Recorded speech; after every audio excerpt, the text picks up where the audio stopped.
Picture a castle that is not a castle. Picture a long, low manor house of timber and brick standing on a flat green plain in northern Germany, with a slow brown river curling around it on three sides like an arm that never lets go. Now fill it with soldiers, 40 of them. Add a drawbridge that is raised every night at sunset, a moat fed by that slow brown river, sentries who are changed every 2 hours so that no man ever grows friendly, and one woman. One single woman at the centre of it all, dressed in silk, wearing diamonds in her hair, with nowhere to wear them to. That is Ahlden House, in the marshes of the Aller River, in the electorate of Hanover. It is not a fortress built to keep an army out. It is a cage built to keep one person in. A place where the most beautiful princess in Germany will spend 30 years, 3 months and some odd days, and where the man who put her there will become King of England while she watches the same 6 miles of road, back and forth, until she dies. We're going back there tonight, not as historians reading a sad footnote. We're living it. One servant, one pair of hands, everything she would have seen, smelled, heard, carried, and been forbidden to say. So, I make these history stories, and honestly, I still have no idea whether you actually sleep to them, or whether you're all just lying in the dark thinking about a queen who was never crowned, and a lover who was never buried. Either way, subscribe if you want, get comfortable. Here we go. The first thing they teach you at Ahlden is a sentence you must never finish. You learn it on your first morning before you have even learned where the kitchen is. You are 15 years old, your boots are still wet from the ferry crossing, and the housekeeper, a wide woman named Frau Gerdes, with a ring of iron keys at her waist that must weigh as much as a newborn calf, takes you by the shoulder, walks you down a cold corridor that smells of beeswax and river damp, stops and says, "In this house there is a lady. You will call her the Duchess of Ahlden, not the princess, not the electress, not her Christian name, not ever, not even alone, not even in your prayers. If she asks you a question about the world outside, you answer that you do not know. If anyone outside asks you a question about her, you answer that you do not know. Do you understand?" You say yes.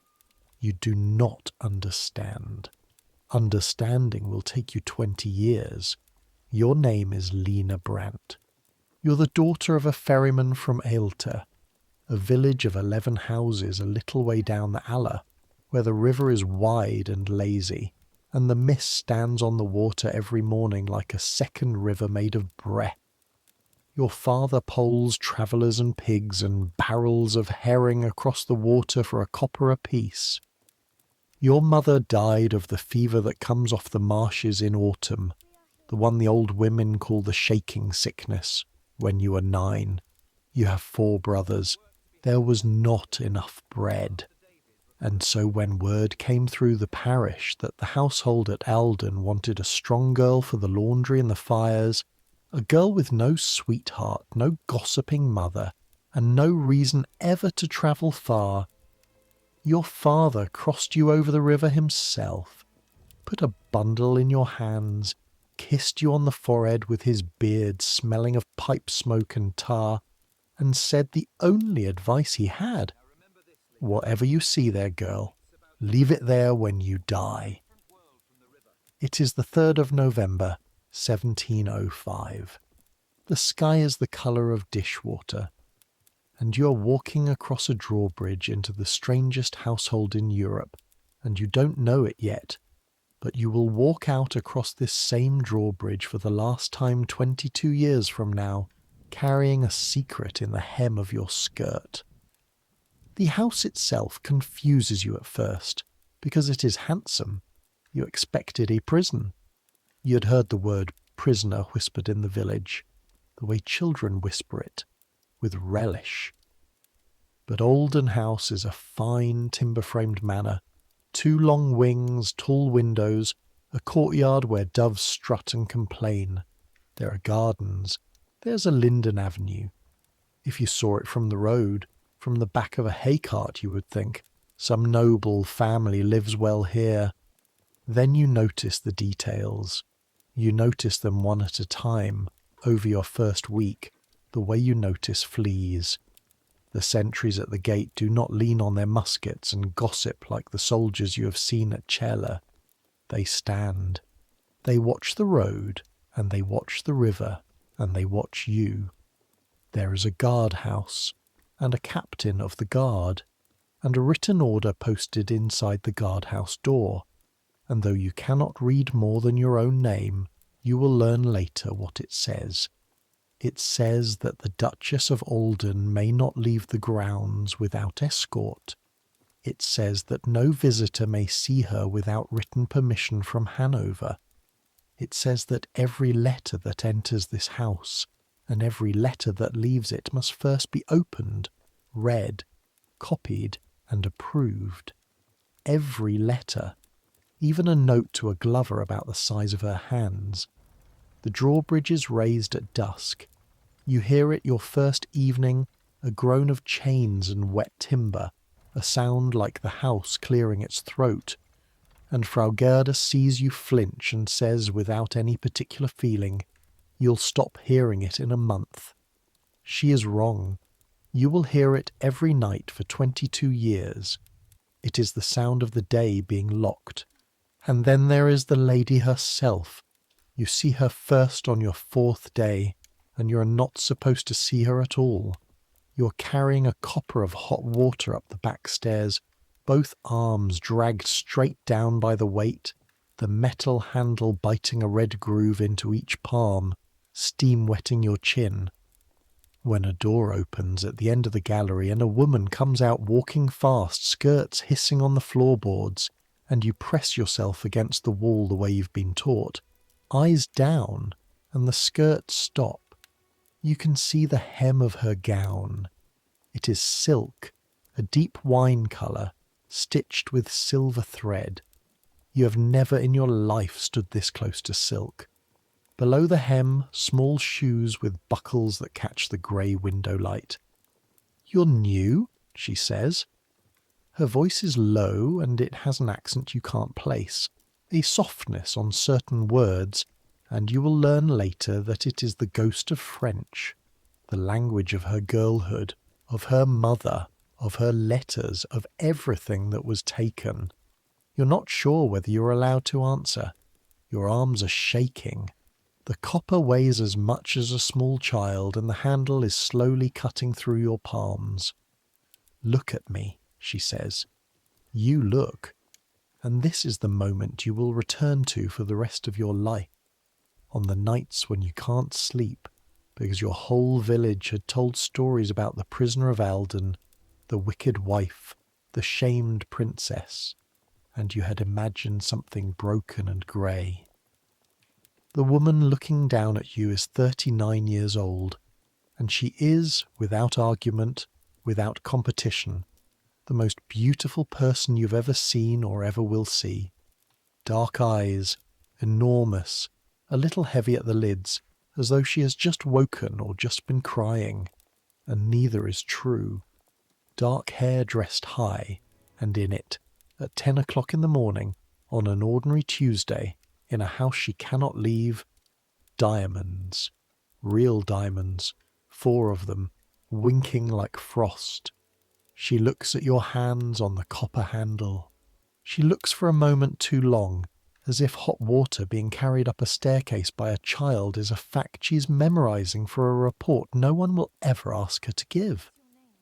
"What is your name?"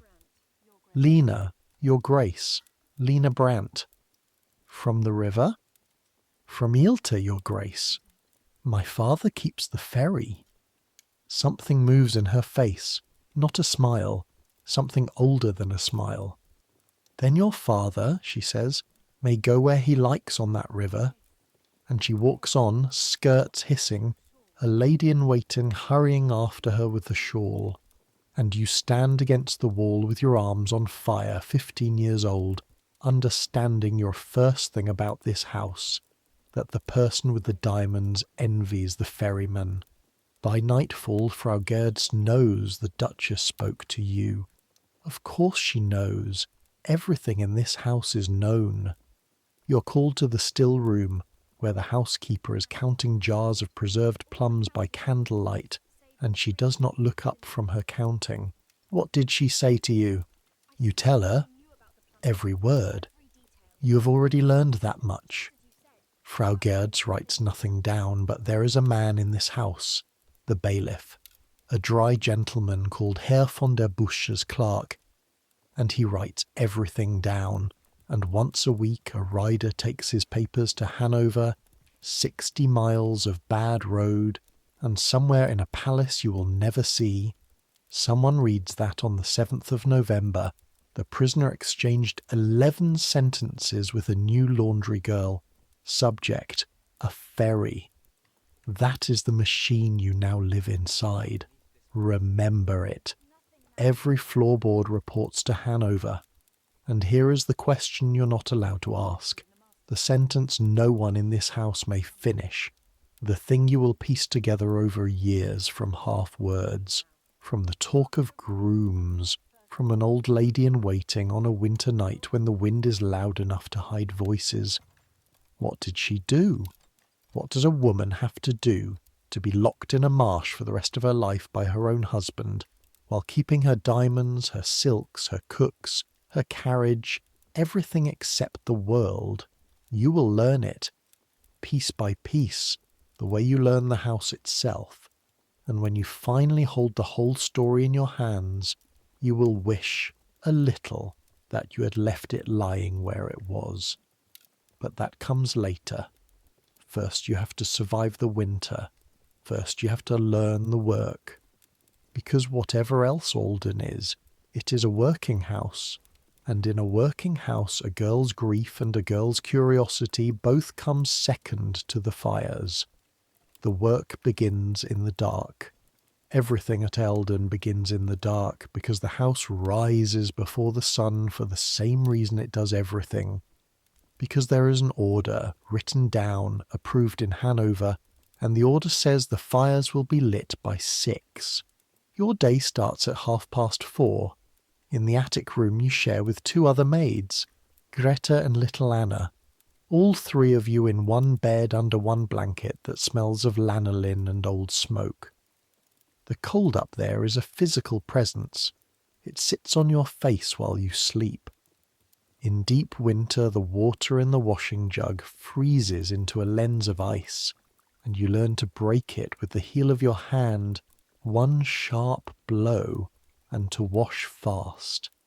Because water that cold doesn't feel wet, it feels like burning, and your fingers go from aching to clumsy to nothing at all in the time it takes to say a paternoster.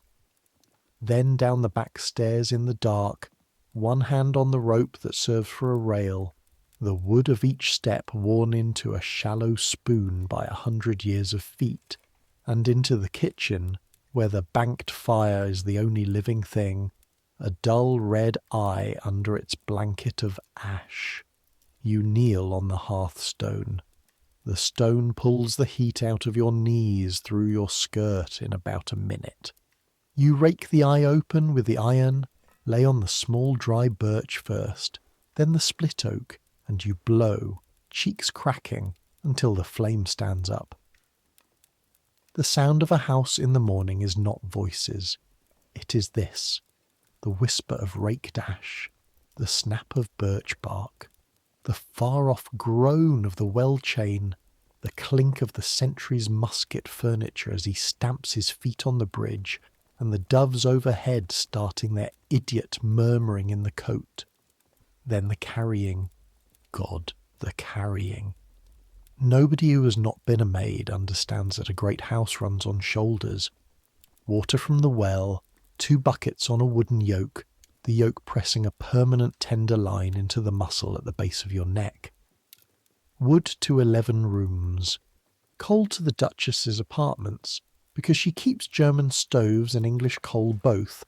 and coal is carried in a scuttle that bangs your shin at every second step, always the same shin, until there is a bruise there that never fully leaves, a faint yellow-green shadow you will carry to your grave like a birthmark of service. By 7 your hands are already through their first cycle of the day, frozen, then scorched, then wet, then chapped. In February the skin over your knuckles opens in little red mouths that sting when the lye touches them, and Greta teaches you the maid's trick, mutton tallow rubbed in at night, hands wrapped in rags, sleep with them under you so you don't grease the blanket. You do it all winter. The smell of mutton fat will mean winter to you for the rest of your life. And the laundry. You were hired for the laundry, and the laundry at Ahlden is like laundry nowhere else because of what you are washing. Body linen of a princess. Shifts of linen so fine you can read the shadow of your fingers through it. Lace from Brussels that must never see lye, only rainwater and white soap, handled the way you'd handle a moth's wing. You learn to boil, to beat, to blue, to starch. You learn that lace is dried pinned to a cushion, pin by pin by pin, 100 pins, until your eyes cross. You learn the weight of wet linen, which nobody warns you about. A basket of wet sheets weighs more than you do, and you learn to lift it with your thighs and not your back, because a laundry maid with a ruined back is a girl sent home, and home has no bread. But here is the strange thing, the thing you begin to notice within the first month, once the shock of the work fades enough for you to see the house around you. Everything you wash is beautiful, and almost none of it is ever seen. The Duchess dresses every day, completely. Not the loose morning gowns great ladies wear at home. She is laced, dressed, jewelled, powdered, her hair done by her woman, as though at any moment the whole court of Hanover might be announced at the door. It never is. No one is ever announced at the door. In your first year at Ahlden, the number of visitors permitted to see her face to face, other than her own mother, is a number you can count on one hand with fingers left over. She dresses for no one, every single day, for 30 years. Take a moment with that. You will have decades to take a moment with that. At first you think it is vanity. The village said she was vain. The village said a lot of things. It takes you years to understand what you are really watching. And it is Greta of all people, blunt Greta with her red arms and her herring barrel laugh, who says it best one evening in the wash-house, wringing a sheet with you, the two of you twisting in opposite directions, water sheeting down over the drainstone, arms trembling. She dresses like a queen, because if she stops, Greta says, then they've won everything. They took the man, they took the children, they took the world. The lace is what's left. You'd pin your lace too. You would. You do not fully know it yet, but you would. Now, the children. That is a wound you find the edges of very early, because it is a wound with a schedule. The Duchess has 2 children. Had. Has. The tense is the cruelty. A son, Georg August, who was 11 when she was taken. A daughter, little Sophia Dorothea, named for her, who was 7. They live. They are perfectly alive, growing up in Hanover 60 miles away, and she has not been permitted to see either of them since the year 1694. Not a visit, not a letter. It is forbidden, in writing, by their father. When she was first brought to Ahlden, she was 30. Her daughter is being raised to be told as little about her as possible. Her son remembers her and is not allowed to say so. You learn the schedule of the wound like this. Twice a year, sometimes more, a package comes from Celle from her mother, the old Duchess Eleanor, and the packages have passed the censor at Hanover, and mostly they are permitted things, books, gloves, sweetmeats, lengths of cloth. But once, in your second year, a package comes and something in it has slipped the sensor's attention or softened the sensor's heart, and it is a portrait. Small, oval, the size of your palm. A young man in armour, painted head and shoulders, fair with the heavy Hanover eyes. Her son, painted at 18. She last saw him at 11. You're in the room, laying the fire when her woman brings it to her. You're kneeling at the hearth with your back half turned, invisible the way a maid is invisible, and you hear the paper unwrapped, and you hear a small sound, and you make the mistake of glancing. The Duchess is holding the portrait in both hands, at arm's length first, then close, then at arm's length again, as though her eyes cannot agree on a distance. Her face is doing something you have never seen a face do. It is smiling, and it is also destroyed. Both at once, fully, neither cancelling the other. She holds the portrait the way you have seen the marsh women at Ahlden hold the coffins of infants. That same terrible gentleness, the grip that wants to be tight and doesn't dare. "He has my chin," she says to no one, to the room, to the fire you are building. "They can't take that out of him. He has my chin." You keep your eyes on the kindling. The birch catches, the bark curls and spits, and you understand, kneeling there with your face hot from the new flame, another thing about this house. The guards on the bridge are not the prison. The prison is a boy's chin 60 miles away, getting older in other people's care. You're 16. You go down to the wash house and you scrub collars until your knuckles bleed into the water, and you don't know why you're crying. A girl weeping into lie over a rich lady's linen, and Greta doesn't ask. In this house, nobody ever asks why anyone is crying. It would be like asking why the river is wet. That night in the attic, little Anna whispers the question all new girls whisper sooner or later, the forbidden sentence, the one Frau Gerdes cut off on your first morning. But what did she do? And Greta, in the dark, on the far side of the bed, says what the old servants always say, the whole catechism of Ahlden in 4 words, flat as a closed door. She loved the wrong man. The chains of the drawbridge groan somewhere below.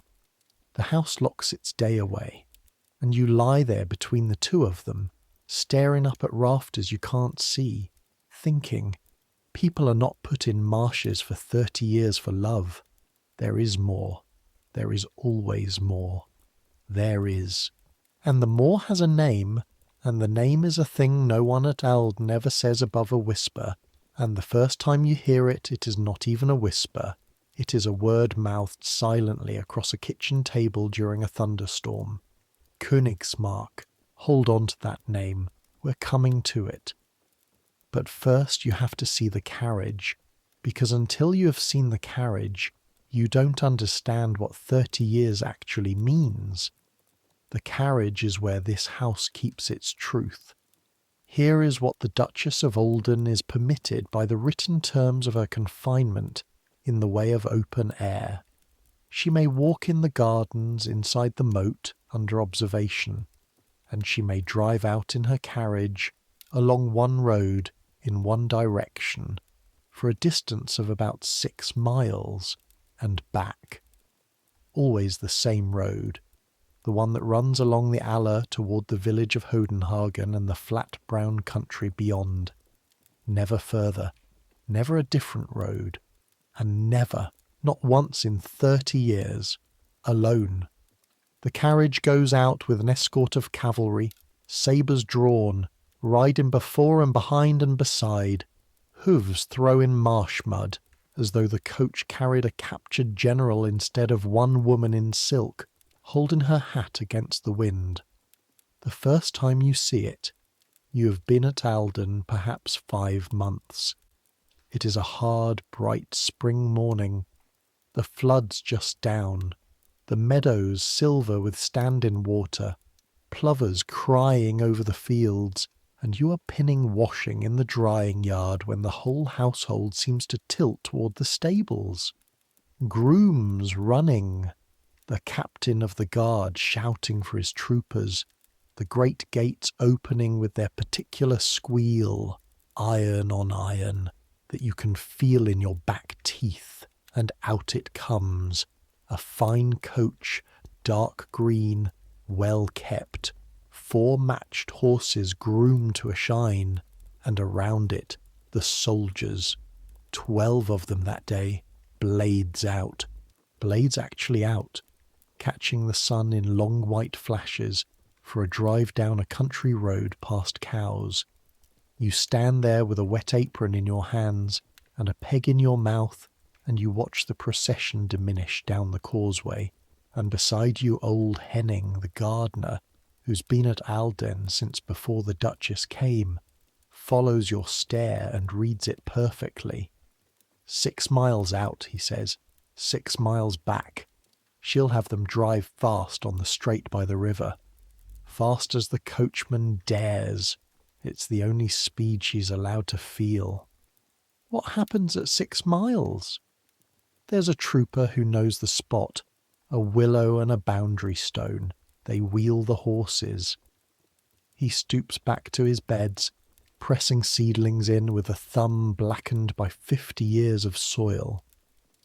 I've seen her look back at that stone through the little window, every time. You'd think there was something to see.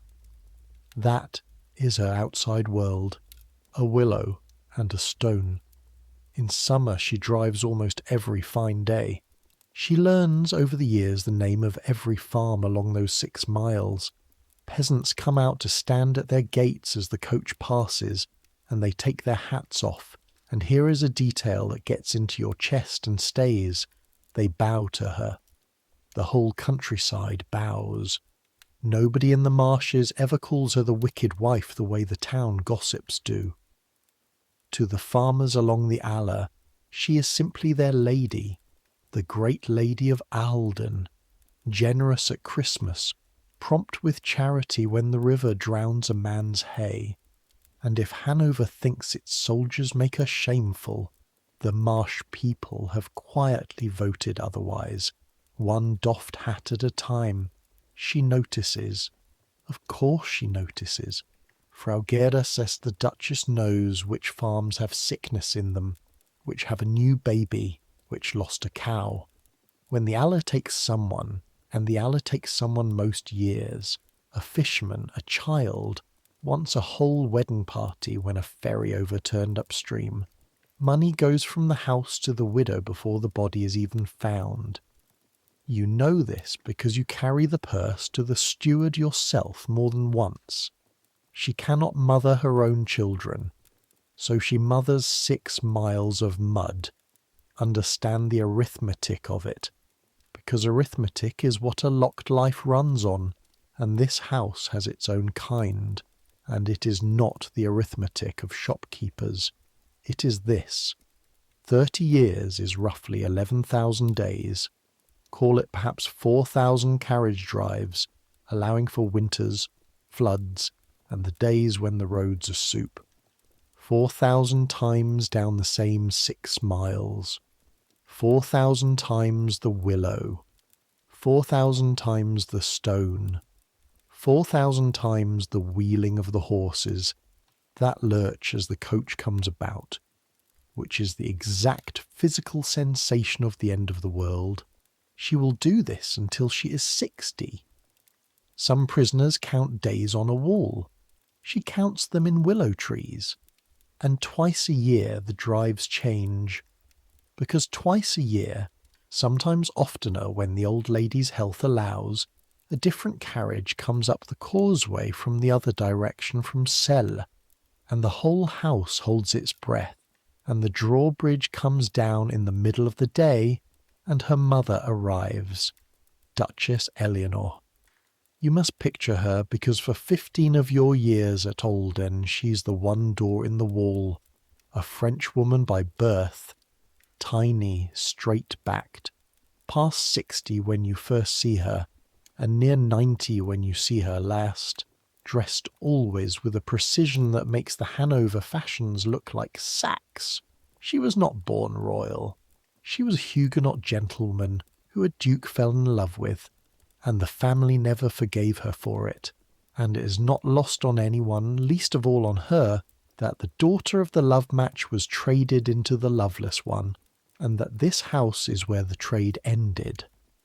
When her mother visits, the Duchess is at the gate, not at the door of her apartments, where rank says a princess should receive, at the gate, on the gravel, in the wind, like a farm girl. You see them meet 12 times over the years, and it is always the same. The old woman comes down from the carriage, refusing the footman's arm, and the two of them hold each other in the courtyard for a length of time that makes the soldiers look at their boots. They speak French together, fast, soft, a stream of it, and the spies in the household can report what they like, because half of them can't follow it. In French, the Duchess's whole voice changes register. You hear it through doors as you carry wood and water, that quick, warm river of sound, and sometimes, unbelievably, laughter. Laughter at Ahlden. It is so rare that the first time you hear it, you think one of them is choking. The mother brings the world in her luggage. News that the censor would blue pencil out of a letter can be spoken in a garden. It is from these visits, filtered down through her woman to Frau Gerdis, to the kitchen, to the wash-house, that the house learns the shape of the outside years, that the Duchess's father has died and shall pass to the very man who keeps her here, that her daughter, the daughter she last saw at 7, has been married splendidly, to the Crown Prince of Prussia, and will be a queen in Berlin, a queen, her little girl. She learns of the wedding the way you might, from talk, no invitation, no letter from the bride. Whether the bride was even permitted to write, no one at Ahlden knows, and one visit in your early years the mother brings something better than news. She has been fighting, the old lady, fighting for years with lawyers and appeals, and she has won a small, strange victory. The Duchess's money matters are settled, her income secured, her household paid without begging Hanover for every thaler. It sounds like nothing. In this house, it is a war won. The evening after that visit, the Duchess orders wine sent down to the servants' hall, all of you, even the scullery children, and you drink her health. 30 voices low in a stone room, not too loud, never too loud, and Greta leans to your ear. Her mother did that. Remember it. One person in the world still fights for her, and it's an old woman with a cane. Hold that. Because the years are going to take the old woman with the cane, and you will be in the house on the day it happens, and you will learn what a place sounds like when its one door bricks itself shut. But before that, before the losses start stacking, you have to hear the story. The real one. The name mouthed across the kitchen table. Because in your 4th year at Ahlden, in the winter of 1709, on a night when the snow comes down the chimney and hisses in the fire, old Henning the gardener falls sick, and you sit up with him in the loft above the orangery because someone must, and dying men in this house are the only ones who talk. The loft above the orangery smells of geraniums and turpentine and sickness. Henning lies on a straw mattress under 2 blankets and his old coat, and the fever has him talking, and between the fever talk there are hours when he is clear, terribly clear, the way old men get near the end, when the years fall open like a book dropped on the floor. You feed the little stove, you hold the cup of broth to his mouth, the wind works at the shutters, patient as a debt collector, and somewhere past midnight, with the snow hissing on the stovepipe, he says. You want to know about her. All the young ones want to know. Come here where I can see you, and I'll tell you once, and then you'll carry it, and God help you. You come and sit on the stool. And this is the story as Henning tells it, as the whole hidden household memory of Ahlden tells it, passed from dying servant to kneeling girl. And you must have it now too, because without it the next 20 years of nights in this house make no sense. She was born in Celle, the only child of that love match, the Duke and his Frenchwoman, and she grew up petted, brilliant, musical, in a little court that was more French than German, gardens and vials and her mother's Huguenot needlewomen. And across the country in Hanover there was a cousin, Georg Ludwig. You must be honest about him, Henning says. Honesty being all a dying man has left. Not a monster to look at. A soldier, brave enough in the field. But cold, girl. Cold like the bottom of the river is cold. A man who spoke little, forgave nothing, and forgot nothing, ever in his life. Nobody asked either of them. The marriage was arithmetic. Cells, money and lands folded into Hanover's ambitions, 2 duchies stitched together with a girl of 16 for thread. They say, Henning says, and his voice drops even now, even here, 30 years on, in a loft, in a snowstorm, with no one but you and the geraniums. They say that when they told her the name of her bridegroom, she threw his jewelled portrait against the wall, and her mother wept, and the wedding went forward anyway, because weddings like that always go forward.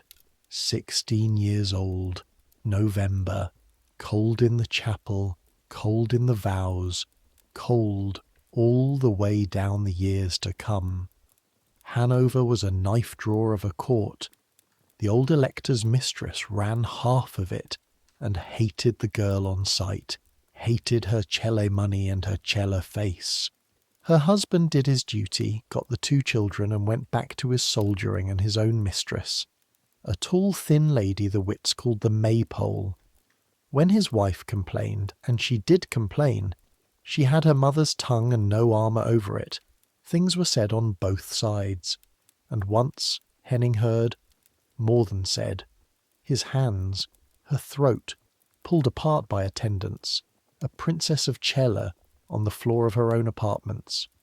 And then, says Henning, then came the Swede, Count Philip Christoph von Königsmarck, a colonel of dragoons, a Swedish adventurer from a famous reckless family, all of them beautiful, all of them doomed. You could light candles off the man, Henning says. He had known her slightly when they were both almost children. He came to Hanover to serve, and he saw what her marriage was, and she saw someone who looked at her as though she were a person, and not a treaty. Letters. It began, and lived, and died in letters. Hundreds of them, over years carried by a friend of his, smuggled in glove fingers and hat linings. Girl, Henning says, I never read one, and no more will you. But those who have say there was never anything like them. Wild, silly, burning, jealous, tender. 2 people writing themselves out of a locked world with ink. They planned at the end more than letters. They planned a flight. She would leave Hanover, leave the marriage, go somewhere, anywhere. Wolfenbüttel, France. The moon. With him. And on the first night of July, in the year 1694, Count Königsmarck was seen entering the Leine Palace in Hanover after midnight, going toward the princess's apartments. He was never seen leaving. He was never seen again. Anywhere. Ever. The stove ticks. Snow hisses. You realize you've not breathed in some time. What happened to him, you ask, and your voice comes out smaller than you mean it to. Nobody knows, Henning says. Everybody knows. 4 men of the court were waiting for him. Paid men. Halberds. They say he fought. He was the kind that fights. they say, and here his voice goes down to almost nothing, so that you must lean until his beard tickles your ear. They say he lies under the floor of the Leine Palace to this hour, under the boards, in lime, and the men who did it were pensioned, and one of them drank himself into telling of it, and it made no difference at all, because who hangs 4 men for a nobody's crime that 400 wanted done? And her, Sophia Dorothea, 28 years old. They took her letters, boxes of them, read every burning line aloud to lawyers. Her husband would not see her, then or ever again in this life. There was a divorce, dressed in law, on the grounds that she had refused him, deserted him. She was not permitted to speak of the Count at the trial. He was not mentioned in the verdict. A man had been erased so completely that even the court case about him pretended he had never existed. She was forbidden to remarry. She was forbidden her children. And before the year was out, she was brought here, to a manor in a marsh her father-in-law happened to own, with a garrison size for a woman who had already lost everything worth guarding. And him, you say. Her husband. Henning laughs, and the laugh turns into coughing, and you hold the broth until it passes. Her husband, he says at last, kept the maypole, kept the children, kept Cella when her father died, and is now, as we lie here freezing, Elector of Hanover. And if the English Queen's poor health holds its course, girl, mark me, he'll be more than that. He'll be a king. The act's passed in England, the crown's entailed on his mother's line. The man who owns this marsh will own London, and his wife will still be watching a willow tree from a coach. He is quiet for a while. You think he is sleeping. Then, without opening his eyes, you asked once what she did. All the new girls ask. Now you know. She wrote letters and she meant them. That's the whole crime. There are murderers walking free in Hanover tonight who are paid from the palace, and she is here, because she wrote letters and meant them. Henning dies 8 days later, quietly, in the afternoon, with the low winter sun coming through the orangery glass below, and the geraniums blooming their stupid, cheerful red. You lay him out yourself, you and Greta. Wash the soil out of his knuckle creases for the last time. Tie the jaw. Weight the eyes with coins. The Duchess pays for the funeral, a good coffin, a stone with his name cut deep, and stands at her window watching the little procession cross the causeway to the village church, because she's not permitted to follow her own gardener to his grave. You are 19 now. You know the story. And the story changes the house around you, the way learning the truth about anything changes it. Nothing looks different, and nothing looks the same. The diamonds at 10 in the morning, the dressing for no one, the 6 miles, the letters that go out with their seals already broken. You had thought you were serving a fallen woman. You understand now that you are serving the survivor of an assassination, the widow of a man she was never allowed to bury, or even to mourn out loud, because how do you wear black for someone who officially never existed? And that is when you finally understand the wine-coloured silks, the ones she favours, the deep dark reds she wears more than any other colour, year after year.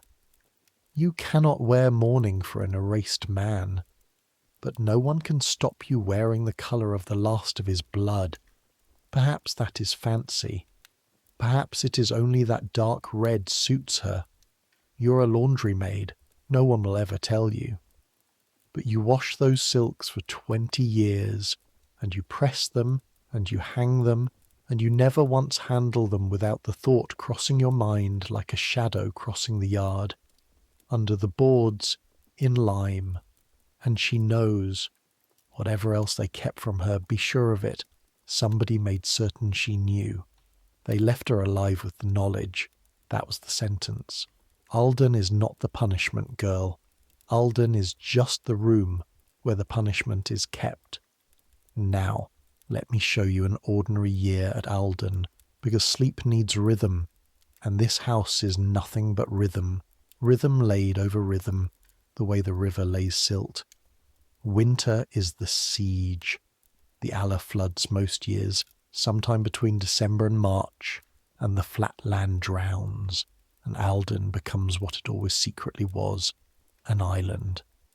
The causeway stands clear of the water, usually, but the meadows on every side turn to a grey inland sea, and wind comes across it with 60 unbroken miles of running start, and finds every gap in the shutters and sings in them a low mad flute note that goes on for days. The carriage does not go out. The drives stop. Those are the hardest weeks for her, everyone knows it.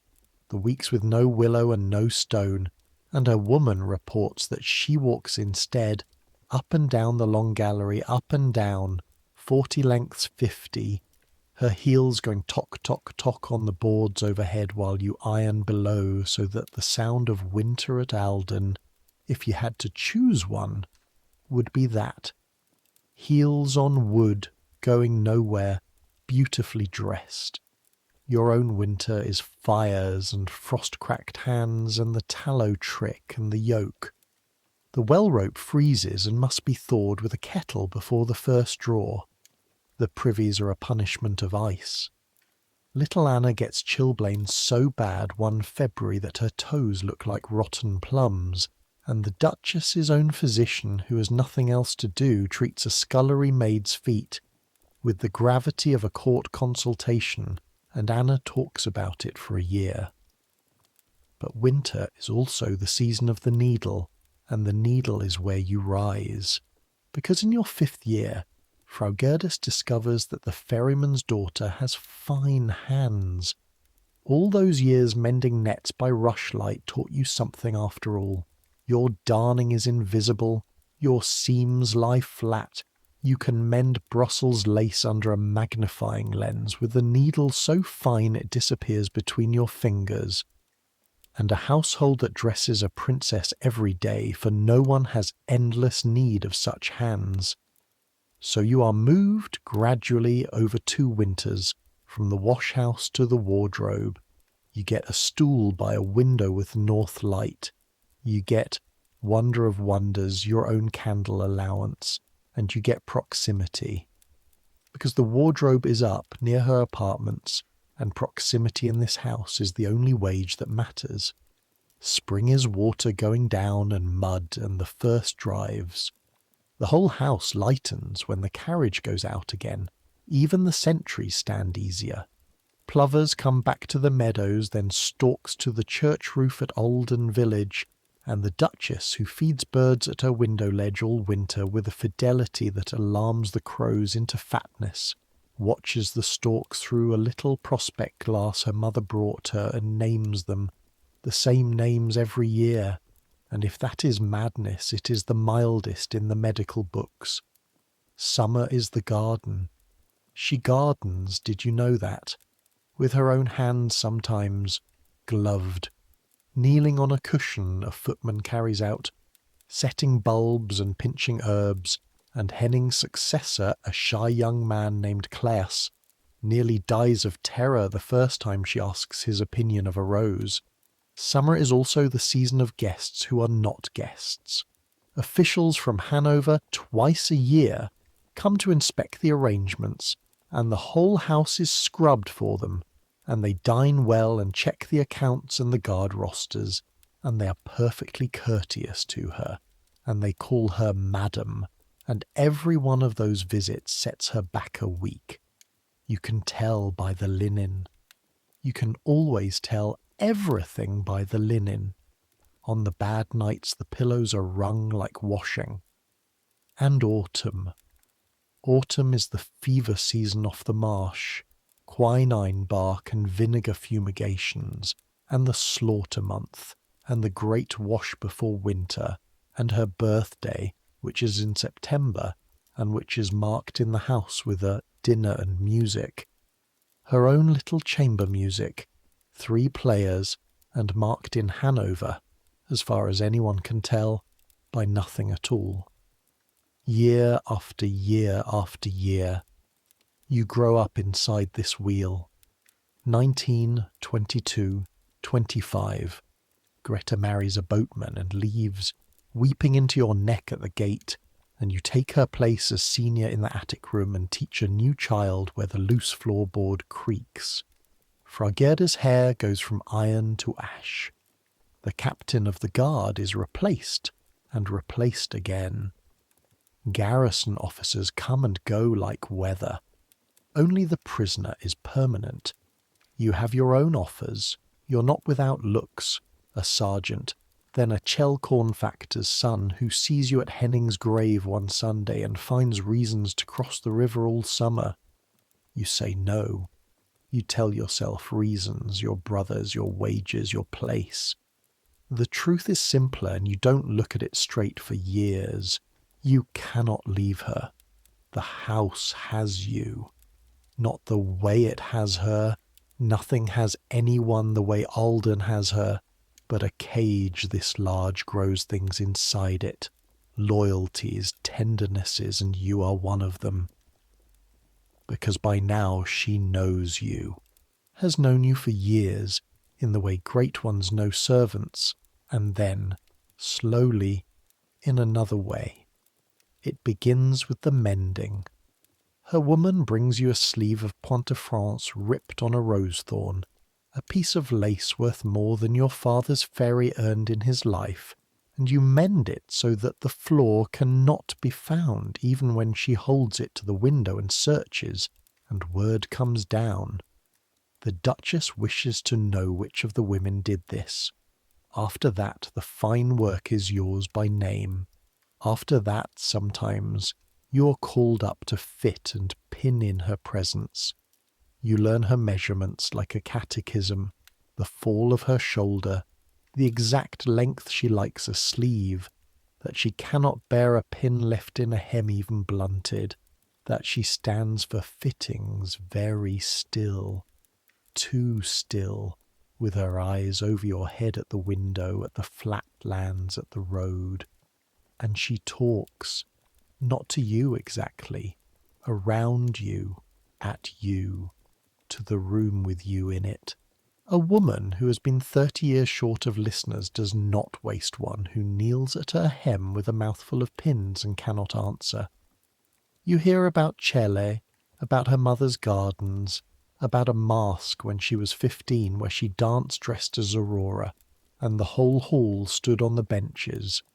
You hear about her daughter, the Queen in Prussia, spoken of with a bright, brittle pride that never once cracks in front of you. My daughter the Queen, my grandchildren in Berlin. There are many grandchildren now. She has had news of another. They multiply in her absence like the storks. You hear, exactly twice in 20 years, a sentence about her son. And you never, not once, in all the years, all the fittings, all the firelit evenings, hear her say the name Königsmarck, the censors won. That name they actually got. Whatever she says to God at night, in the day there is a hole in her speech the shape of a man. Once, only once, she comes near the edge of it.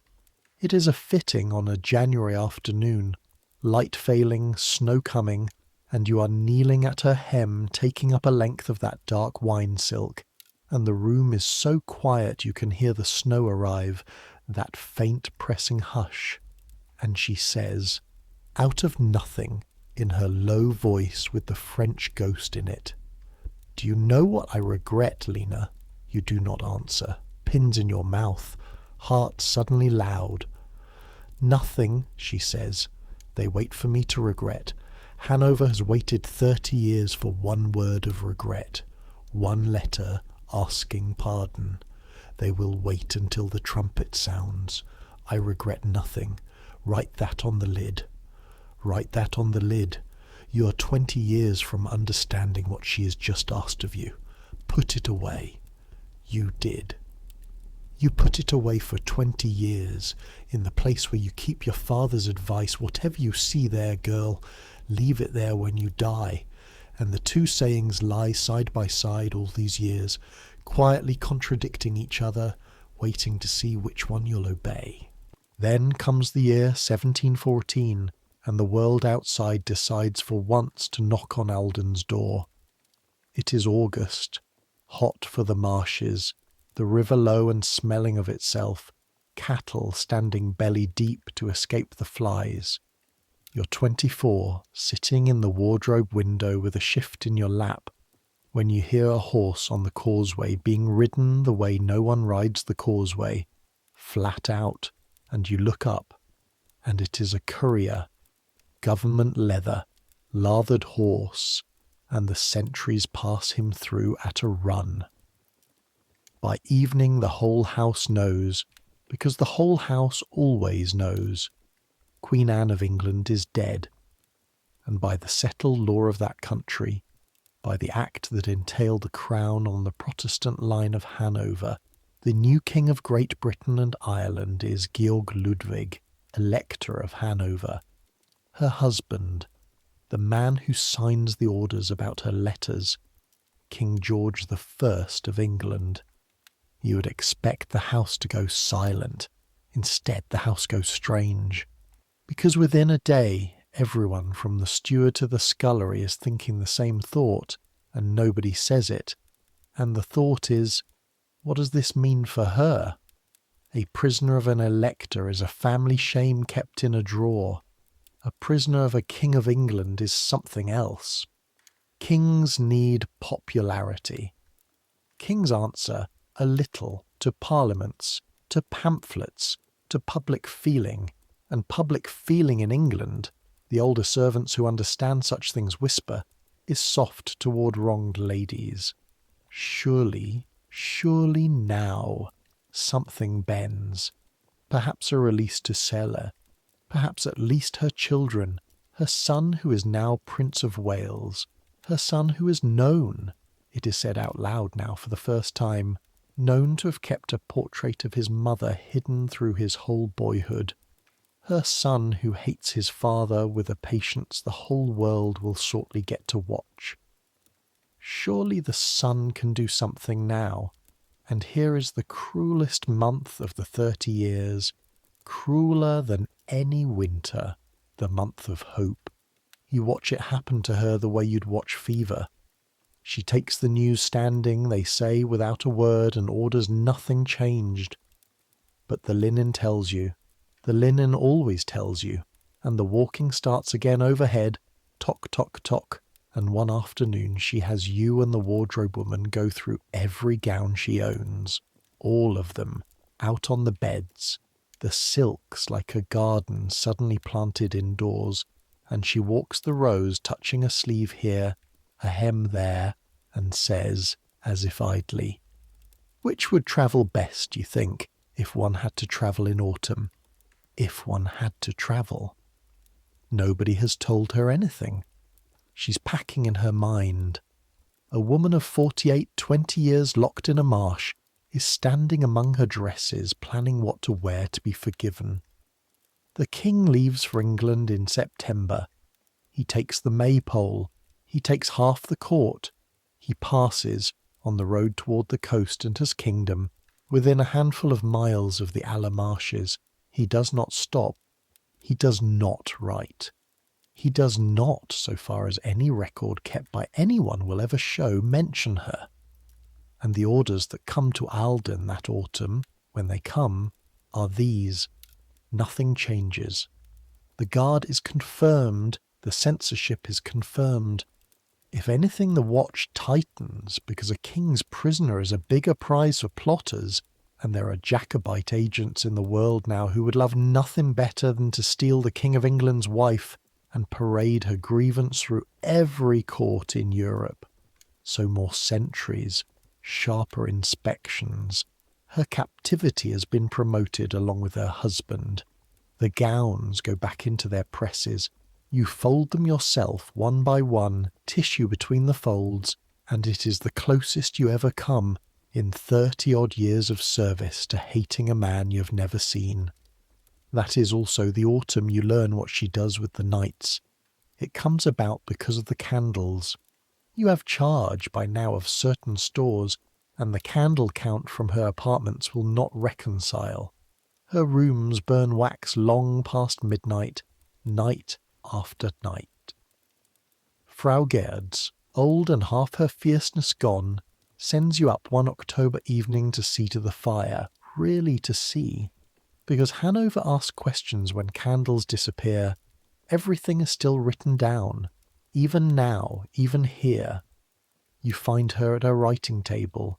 It is 11 o'clock. The room is warm, shutters barred, one branch of candles burning, and she is writing, has clearly been writing for hours. Sheet stacked at her left hand, and she does not stop when you come in to mend the fire, and kneeling at the hearth you can hear the sound of it. The busy scratch and dip, a sound like a small animal working at a wall. Letters. To whom? Some go out, you know, to Celle, to her mother, to bankers, all through the censor, all read by strangers first. But this is more than that traffic. This is nightly. And the ashes tell the other half of the story, because you rake her grate every morning, and every morning there is paper ash, sheets and sheets of it, grey ghosts still holding the shape of pages, and once, unburnt at the edge, in her hand, in French, 3 words, que mon cœur, and nothing more. She writes and she burns, night after night, year after year. To her children who cannot receive letters, to her mother beyond what any censor allows.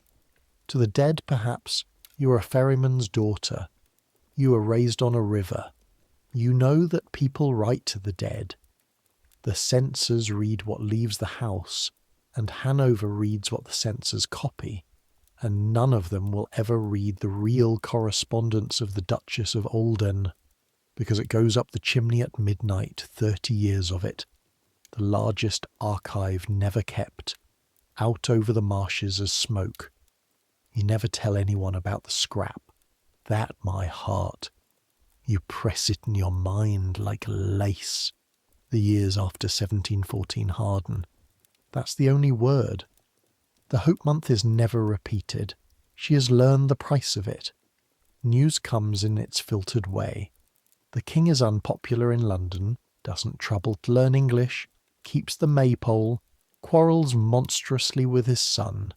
The quarrel is the one subject on which her face still moves, because the king and the Prince of Wales hate each other so publicly, so operatically, grandchildren confiscated, princes banished from palaces, that all Europe dines out on it, and she follows it like a war in which she has a soldier. Her boy is fighting. He cannot write to her, cannot come, has been made to understand all his life that his inheritance depends on her staying erased. But he is fighting the man in his own way, in front of everyone. He has my chin, she says once, at a fitting, out of nowhere, and you're the only one in the room who knows she has said anything at all. I should give you her table too while we are in these years, because you cannot understand the shape of her days without her dinners, and her dinners were the strangest theatre you ever served. She dined at 2 in state. In state, do you hear? A woman alone, at a long table laid for one, with plate and crystal and a carved chair, served by footmen in her own livery, a course removed, a course set, wine poured that was mostly water by her own instruction, and behind her chair, always, standing through the whole hour, her gentleman in waiting, because etiquette says a princess does not dine unattended, and etiquette is the one guest that never failed to come. Grace was said. Music sometimes played from the anteroom, the 3 musicians earning their winter keep, and she ate lightly and correctly, back straight. The full grammar of a court performed daily to an audience of nobody. and when it was over she rose and the table was cleared and the plate was washed. You washed it more than once in the early years, feeling the absurd noble weight of it. Silver made for banquets of 40, and the whole apparatus was put away until 2 o'clock tomorrow, when the Empire of One would dine again. The garrison officers were asked on Sundays, in rotation, 2 at a time. That's permitted, jailers make safe company. And you would see them come out of those Sunday dinners changed.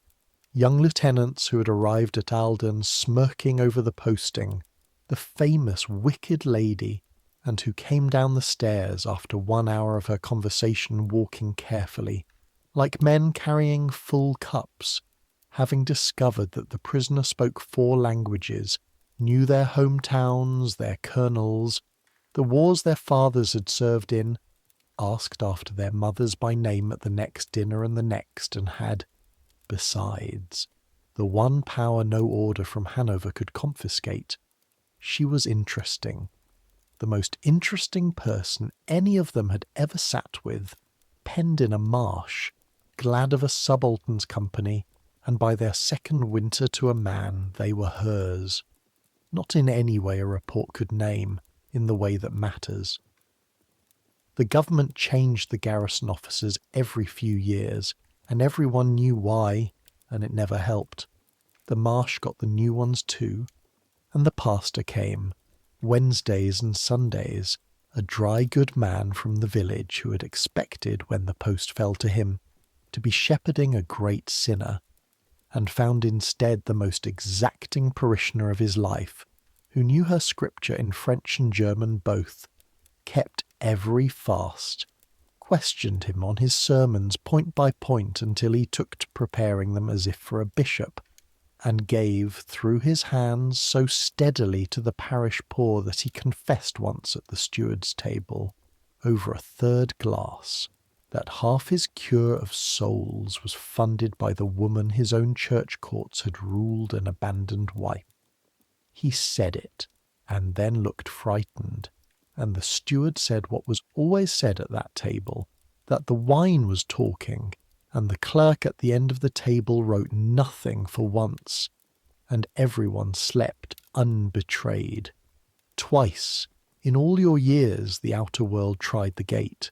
Once it was a Swedish gentleman, travel-stained, with letters of introduction a yard long, some connection of the Count's family wanting an hour's audience, and he stood in the rain at the guard-house while the request rode to Hanover, and the refusal rode back 9 days, and he lodged the whole 9 days at the village inn within sight of her windows, and left without seeing her, and whether she was ever told you never learned.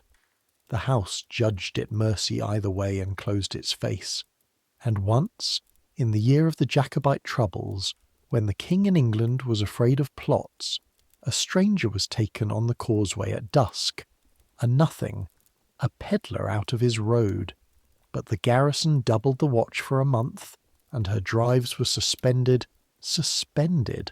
her 6 miles docked to 0 by a frightened man in London, and that month she walked the gallery so many hours a day that you, ironing below, learned her turnings by heart, 12 steps, turn, 12 steps, turn, and found yourself one afternoon ironing to the rhythm of it, pressing on the beat like a woman keeping time to a drum only the 2 of you could hear.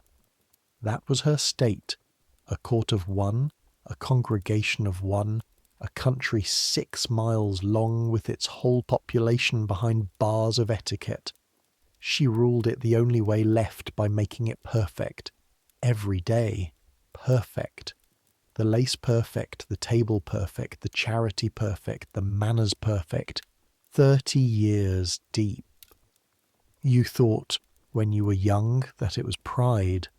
You think now, and you've had a lifetime to think it, that it was war. The war of the erased. To be every single day, in every measurable particular, finer than the people who erased you, so that the verdict, wherever verdicts are finely kept, writes itself. Then 1722 comes, and takes the door in the wall. Duchess Eleanor has been failing for 2 years. The visits shorter, the cane now a chair, the chair now infrequent, letters in a hand that wanders off the line. In the winter the letters stop. In the spring a courier in shell black comes up the causeway at a walk, which is how you know before anyone says it. Couriers with good news trot. Her mother is dead. 91 years old. The one person who fought. The Duchess is 55. She is now lost in order, her lover murdered, her children confiscated, her father, who signed her away twice, her freedom, her name, her likenesses, taken down from the walls of 2 duchies, and the old woman with the cane. She asks, formally in writing, through the proper channel, for permission to travel to Celle for the funeral of her own mother, under any guard they please, in a closed coach, at night, if they insist. The answer comes back from the proper channel in the proper time. No, she does not walk the gallery that week. That is what frightens the house. The tock, tock, tock has been the sound of her fighting for 30 years, and the silence overhead is worse than any weeping, and the physician goes up twice a day, and the trays come down untouched, and Frau Gerdes, who has permission for such things, sends up at last not wine, not broth, but you with a work basket, because the one thing the woman upstairs has never once done in 3 decades is let go of the day's small order, and mending is the day's small order in its purest form. You sit in the corner of her chamber and sew. She lies on the daybed with her face to the window and the flat lands. Neither of you speaks for the length of 2 seams. The room smells of vinegar and cold lavender, then in French first, catching herself, then in German for your sake, without turning. My mother crossed to see me in the floods, the year the causeway went under. Did you know that? 70 years old. They carried her the last half-mile in a punt like hay. A long silence, the needle in and out. No one will ever again come to me through water. You will hear 10,000 sentences in your life and forget nearly all of them. Not that one. No one will ever again come to me through water. You sew until the light goes, and when you rise to leave, she says, still to the window, "Leave the basket, Leine. I will finish the hem myself." And she does. It comes down next morning, finished. The stitches small and even and slightly hard at the turns, and you keep that hem's memory in your fingers to this day. The row where a queen who was never crowned sewed her way through the night her mother went into the ground without her. After 1722 the house grows quieter, and you grow into its quiet like ivy into mortar. You're past 30 now, head of the wardrobe in all but title, then in title too, with the candle allowance and a room of your own. An actual room 6 feet by 9, with a window over the moat, and some mornings you wake in it and lie still and think about the fact that the finest lodging you have ever had is inside a prison, and that you chose it, and that you would choose it again, and you get up and go to work because thinking about that too long leads nowhere good. And then, in the middle of the quiet years, comes the secret, your secret, the one that could have cost you everything, and the one you are proudest of, all your life, over children, over marriage, over anything you might have had instead. It begins with the glove maker. There is a glover in Celle who has served the ladies of that house for 40 years, and his work comes to Ahlden twice a year. Boxes of gloves fitted from an old wooden form of her hand made when she was a girl, because her hands, she says, have not changed. And it is true. It is one of the strange mercies. Her hands at 58 are the hands in her wedding portrait. The boxes pass the censor at Hanover like everything else. Gloves are gloves. Officials in their third decade of reading a prisoner's mail get tired. That is not a guess. You watch it happen across the years in the seals themselves, which are broken carelessly now, resealed sloppily, once not resealed at all. A machine that watches one harmless woman for 30 years rusts. It cannot help it. Rust is what time does to vigilance. And one spring, in a box of gloves, in the third finger of the left glove of the second pair, rolled tighter than a wick, you find a paper. You find it because you unpack such boxes now, checking the work before it goes up. That is your office, and your fingers, your net mender's fingers, feel the stiffness where no stiffness should be. You're alone in the wardrobe. North light, doves on the ledge. You sit very still for a long moment with the glove in your lap, and you think about the clerk downstairs whose papers ride to Hanover every week, and you think about Frau Gerdis dead these 4 years, and the new housekeeper who reports even the candle ends, and you think about your father. Whatever you see there, girl, leave it there. Then you draw the paper out and you do not read it. You cannot read French anyway, and this once in your life you're glad to be ignorant, and you carry the gloves upstairs yourself, and you say to her woman at the door what you always say, that you wish to show her grace the new work, and you are admitted, and you kneel and fit the left glove onto her hand yourself, working it down finger by finger, the way a glove must be worked, and when you come to the third finger, you press, once, so that she feels the paper against her skin. Her eyes come down from the window and rest on you. A long look, the longest of your life. Everything is in it.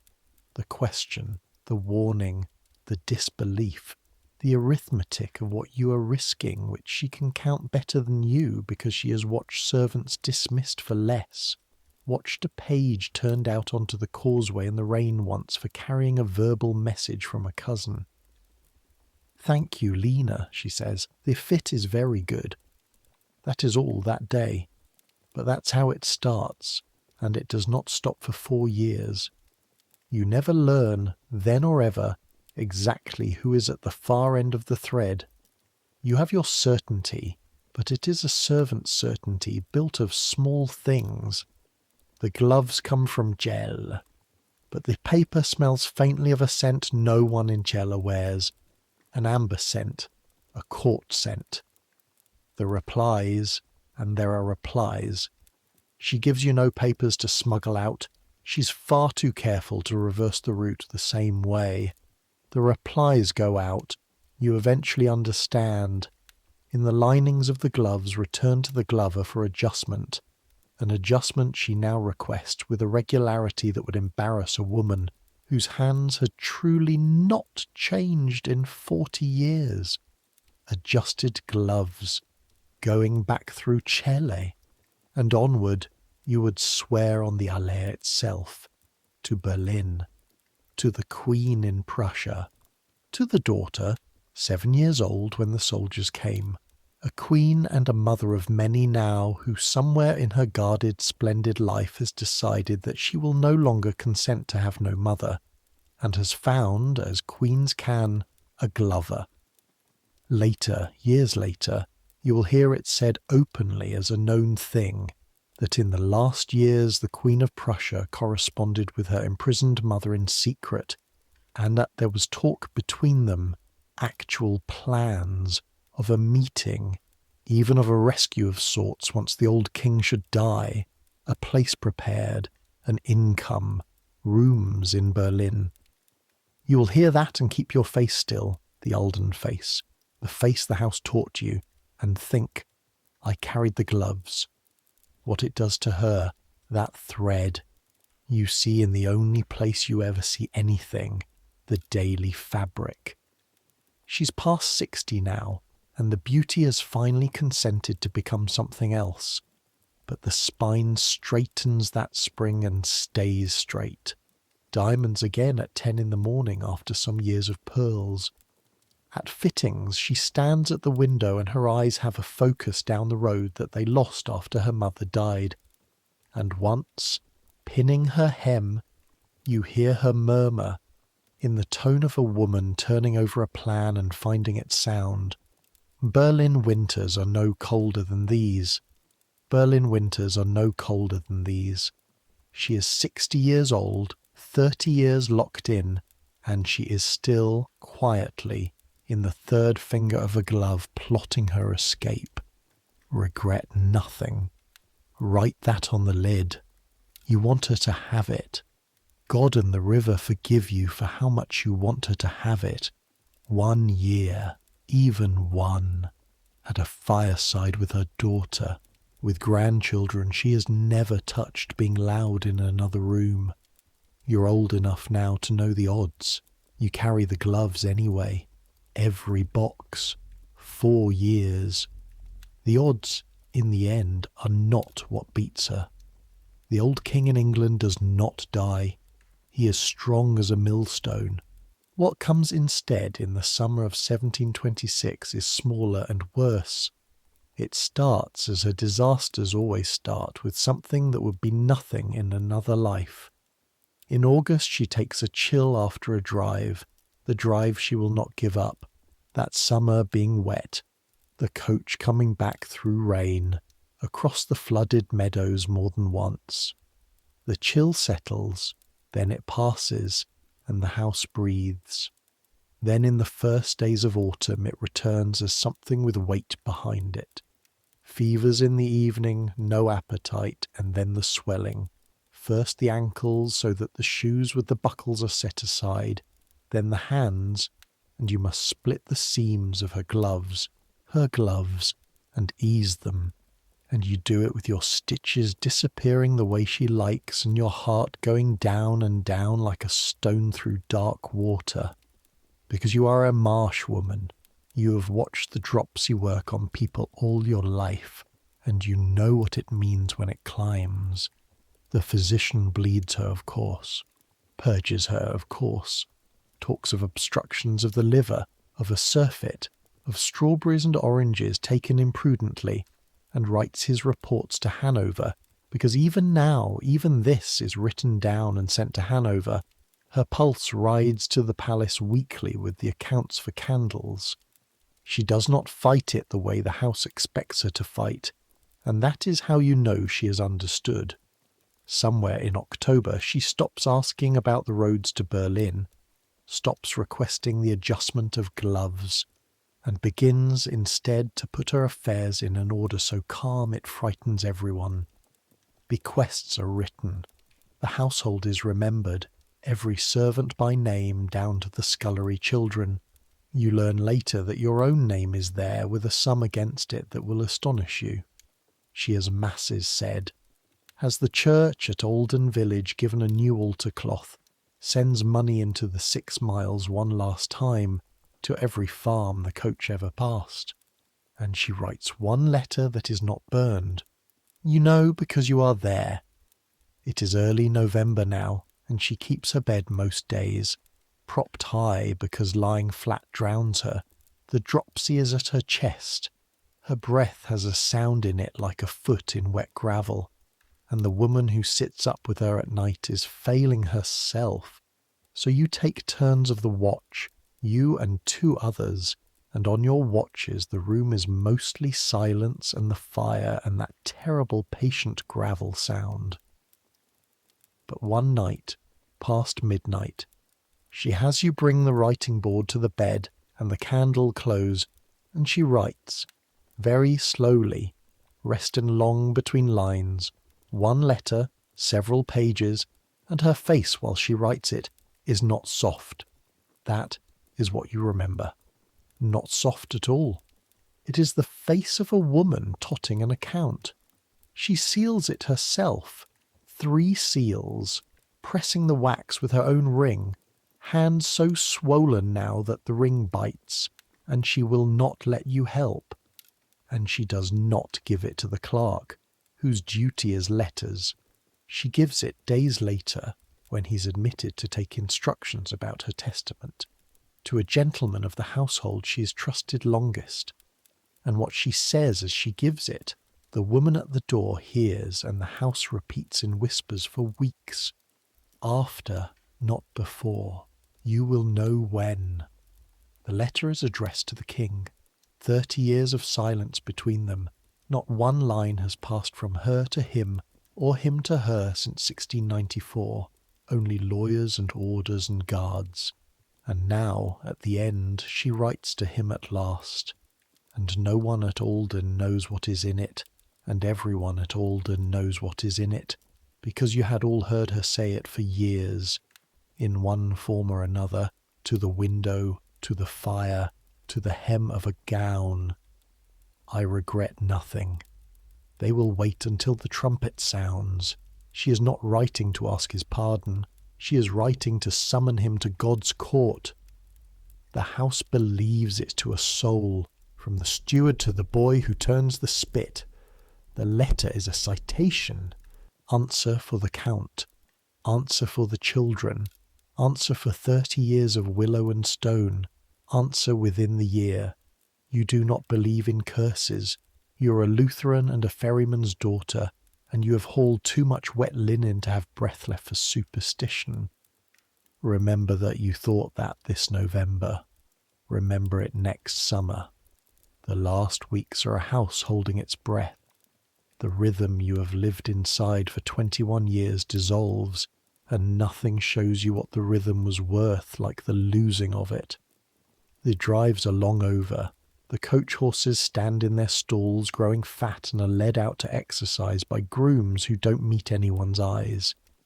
The fittings are over. The wardrobe work shrinks to one task.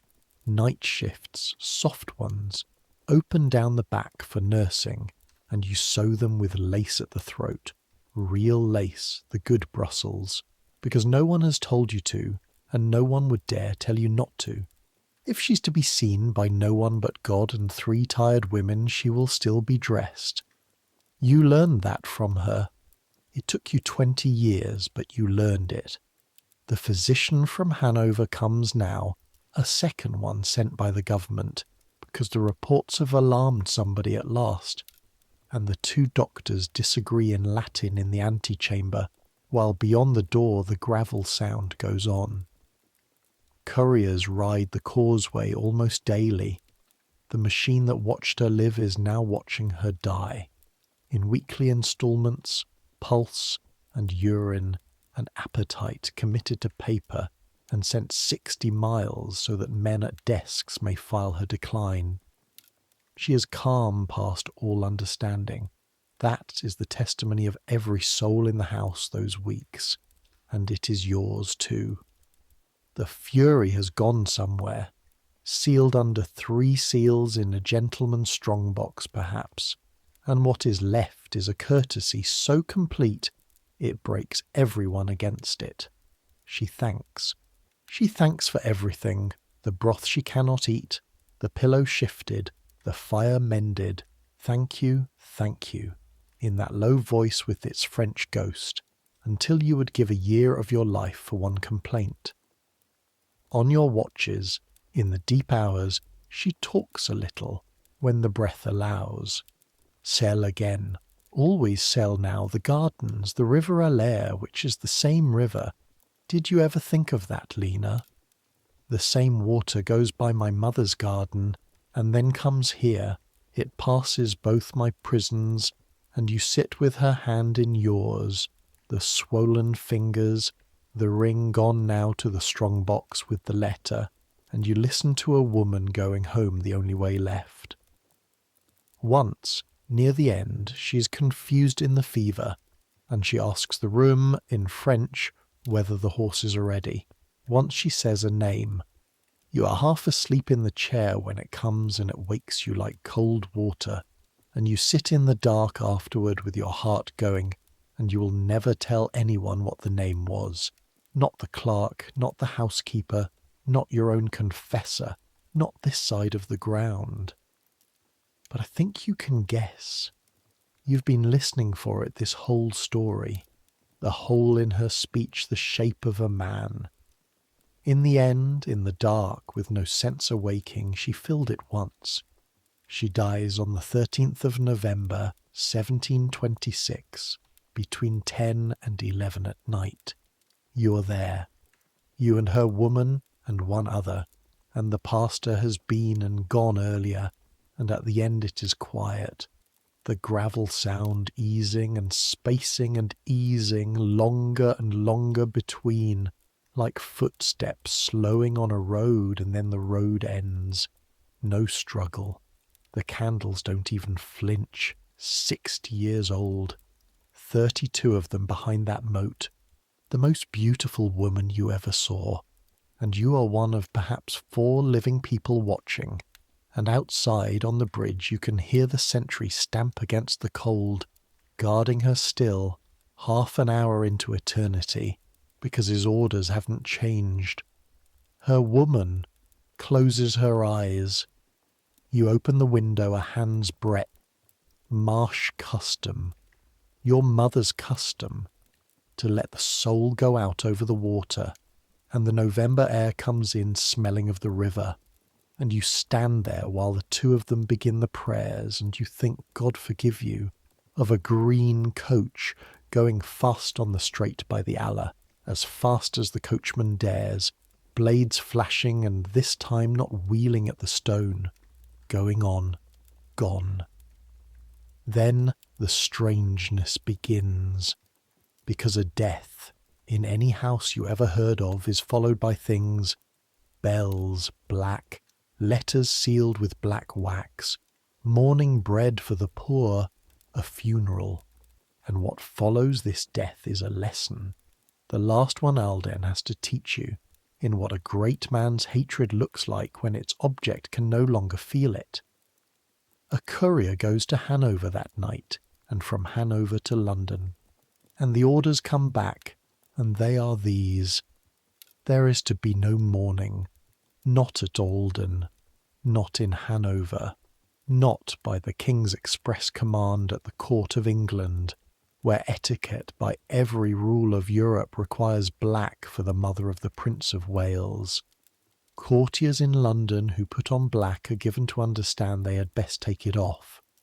Her name is not to be mentioned in an English church. The little German court newspapers, which had the news of her death set in type, are made to pull it out. It is announced where it must be announced at all in a single line, as the death of the Duchess of Ahlden, a private lady, of no family, of no history, of no chin, passed down to a king's son. And the body. Here is where you come back into the story with your own hand, so steady yourself. There can be no lying in state, no procession, nothing that gathers a crowd, because the marsh people, her 6 miles, are already coming to the causeway in 1s and 2s and standing with their hats off in the rain, and Hanover wants no legends. The instructions, when they finally come, are for a burial so quiet it is barely a burial at all. And while the instructions are argued over, courier after courier, week after week, she waits. You and her woman and the physician's man do what must be done. What you did for old Henning years ago, but now with cere, cloth and lead, and she is coffined, good oak and lead within. And the coffin is set, because no order permits it to go anywhere, in the vault under the house, in the cellar. You want it said plainly, the way you finally allowed yourself to say it plainly. They kept her in the cellar. Weeks, then months. November goes, December goes. The Christmas of the house is a candle in a window and nothing else. January, and now the Aller does what the Aller does. The floods come up, the great winter floods, the worst in years, and the water rises over the meadows, over the 6 miles, over the road with the willow and the stone, and it keeps rising, and it comes at last up the churchyard of Ahlden village itself, so that even if permission for a grave had come, no grave could be dug. You cannot bury anyone in ground that is under the river. The country people say what country people say. They say the river will not take her.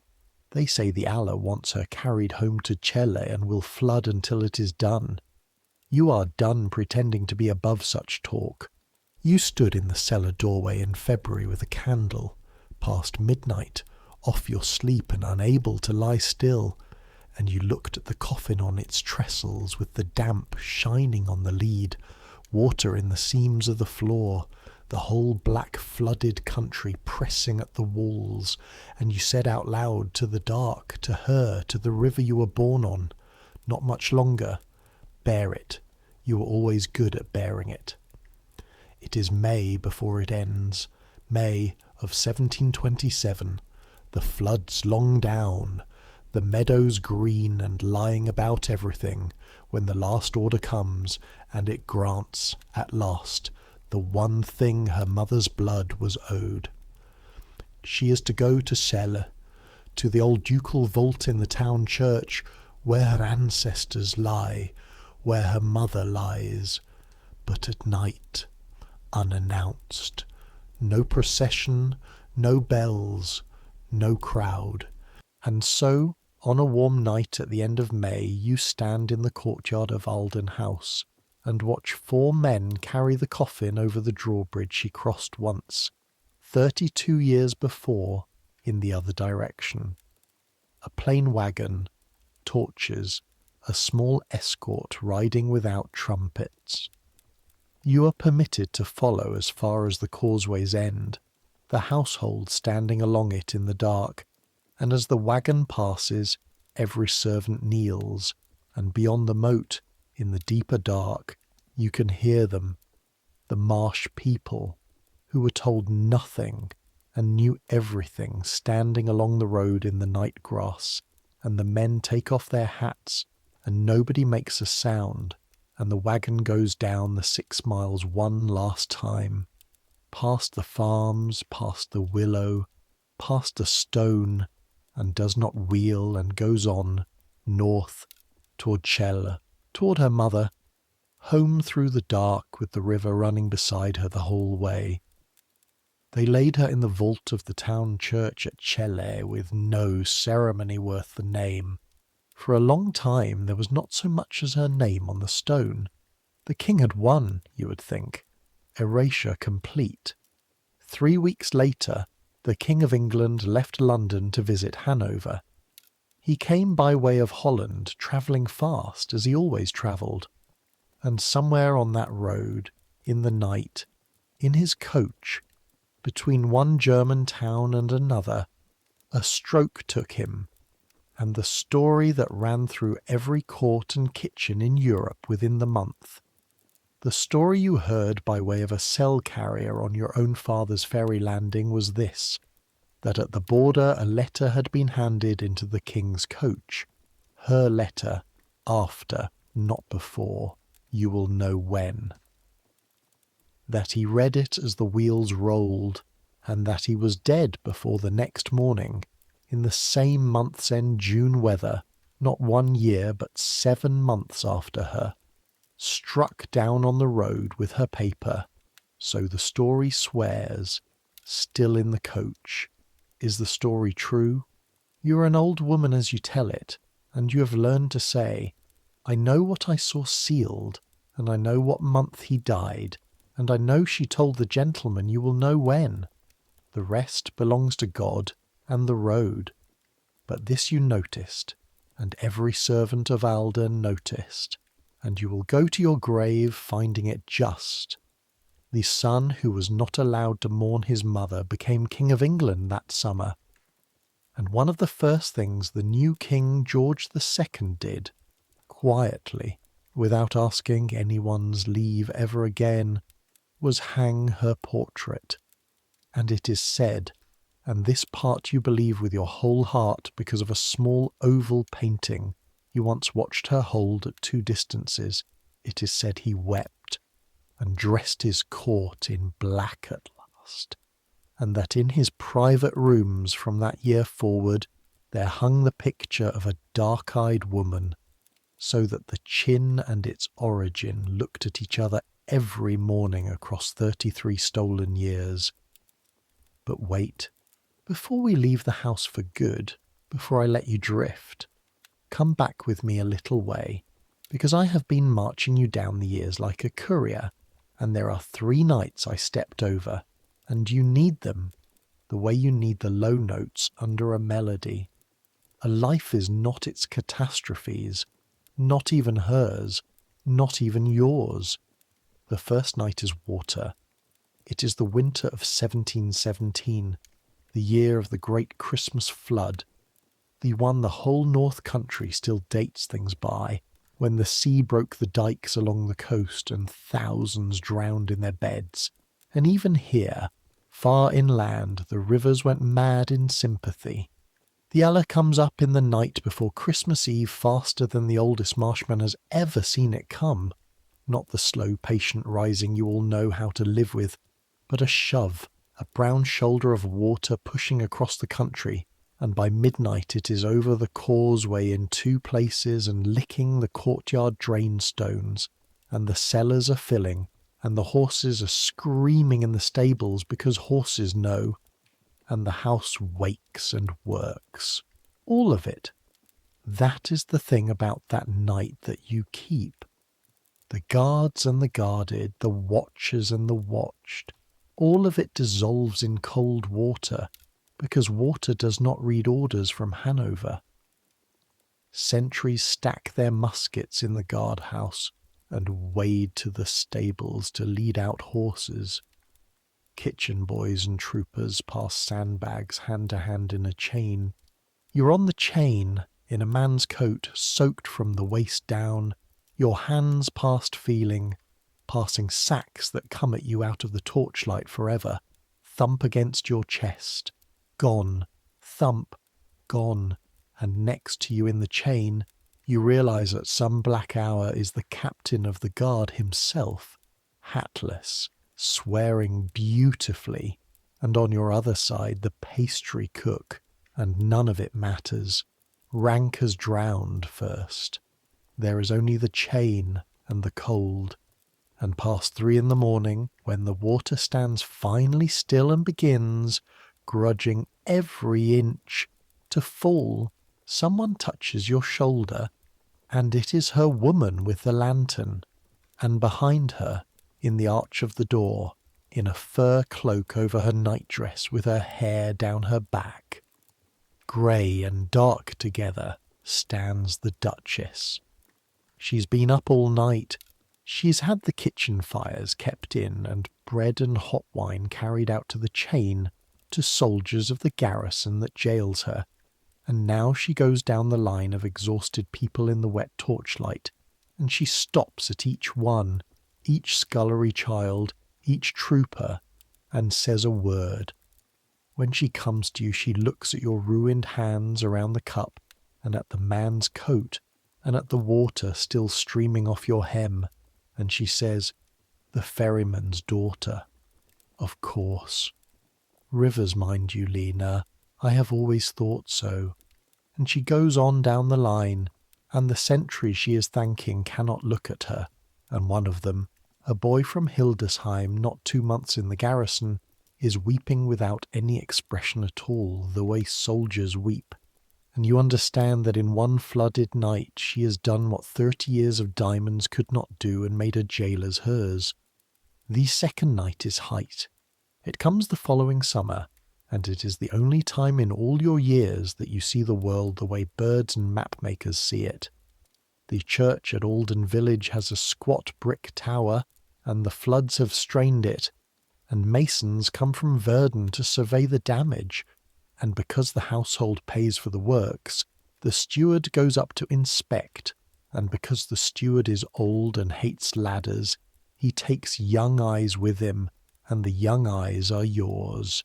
You climb inside the tower on ladders through pigeon-smelling dark, hatch after hatch, your skirts gathered in one fist, 40 rungs, 60, your palms grey with old dust, and then the last hatch opens and the sky takes the top of your head off. You can see everything. You have lived 13 years inside a moat, and now the whole country lies down flat and shows itself. the Aller winding silver-brown through its green, unhurried, braided your father's river, and you can see, small as a toy, the ferry landing at Ahlden where you were a child. You can see the roofs of Ahlden House among its lindens, the motor thread of light around it, the drying yard, the sentry on the bridge the size of a beetle, and you can see the road. The 6 miles, the whole allowance of her world, laid out in one look from up here. One modest bend of country road along a river, with a willow you can just find and a stone you cannot, and it is so small. That is what undoes you, up there in the wind with the masons tapping brick below. From the ground the 6 miles are a drive. From the tower they are a scratch on the land.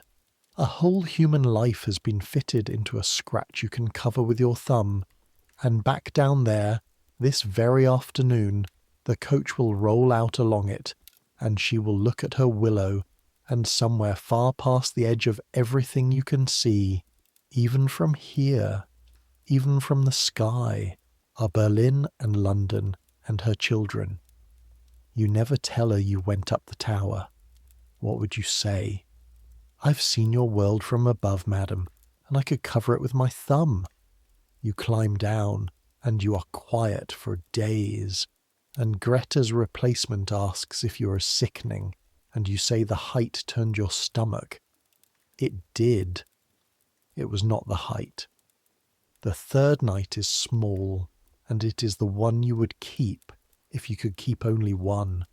It is an evening in the good years the gloves, a September, her birthday, and the 3 musicians have played in her apartments, and the household has had its cake and beer below, and late, past 10, you are called up because a flounce is torn, stepped on during the little dancing. Yes, there was sometimes dancing. 4 ladies of the household and the physician and the steward turning gravely in a gallery. Do not let anyone tell you a prison has no birthdays. And you kneel and sew the flounce while she sits by the open window in the last warm air of the year, and the marsh is loud with crickets, and the musicians are packing their instruments in the antechamber, and one of them, not knowing or not caring that the concert is over, plays over to himself once, quietly, an old French air, and she sings, half sings, under her breath, to the window, maybe 8 bars in French, an old court tune from before your birth, from Chell, from the gardens, from the world before the letters, and her voice is 60 years old, and it cracks on the 4th bar, and she laughs at herself softly and finishes the phrase anyway. 8 bars.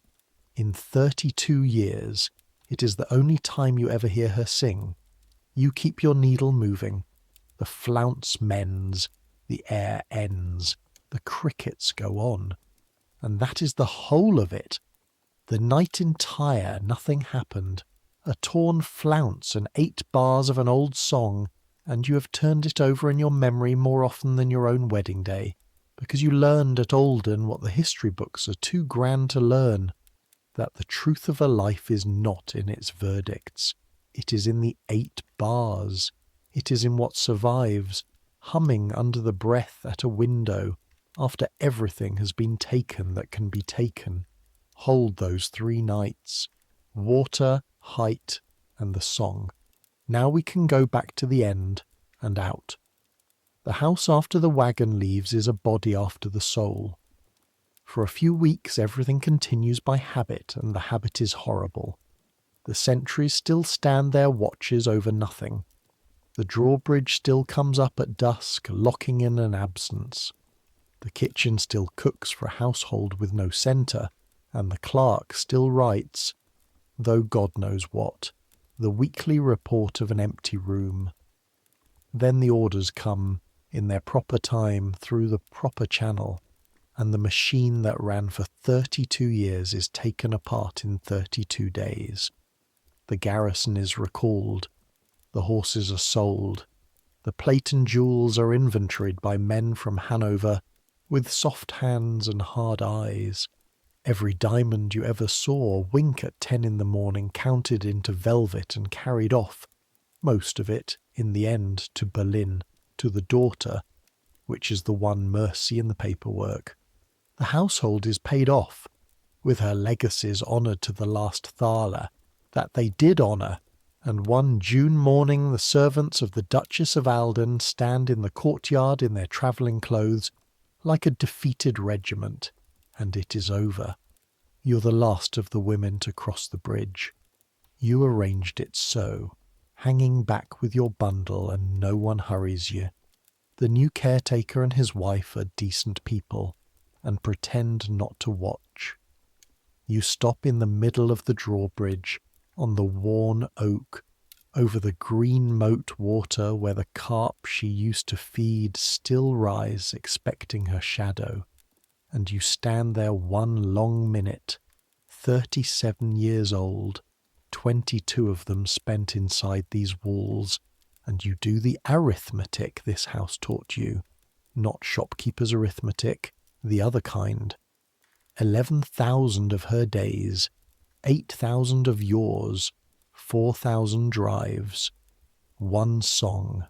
And then you walk on, over the bridge, down the causeway, past the spot where the household knelt in the dark, and you do not look back because she never could, and it seems wrong that you should get to. In the hem of your skirt, sewn flat with your invisible stitches, pressed between two pieces of glove leather cut to shape, there's a scrap of burnt paper with 3 words on it in French. You know now what they mean.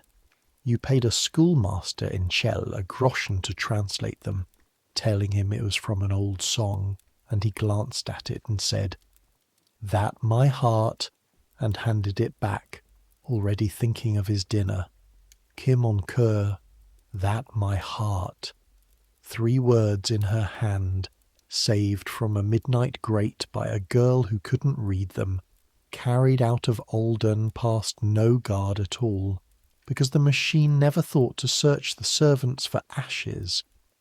It is all of her correspondence that survives uncensored.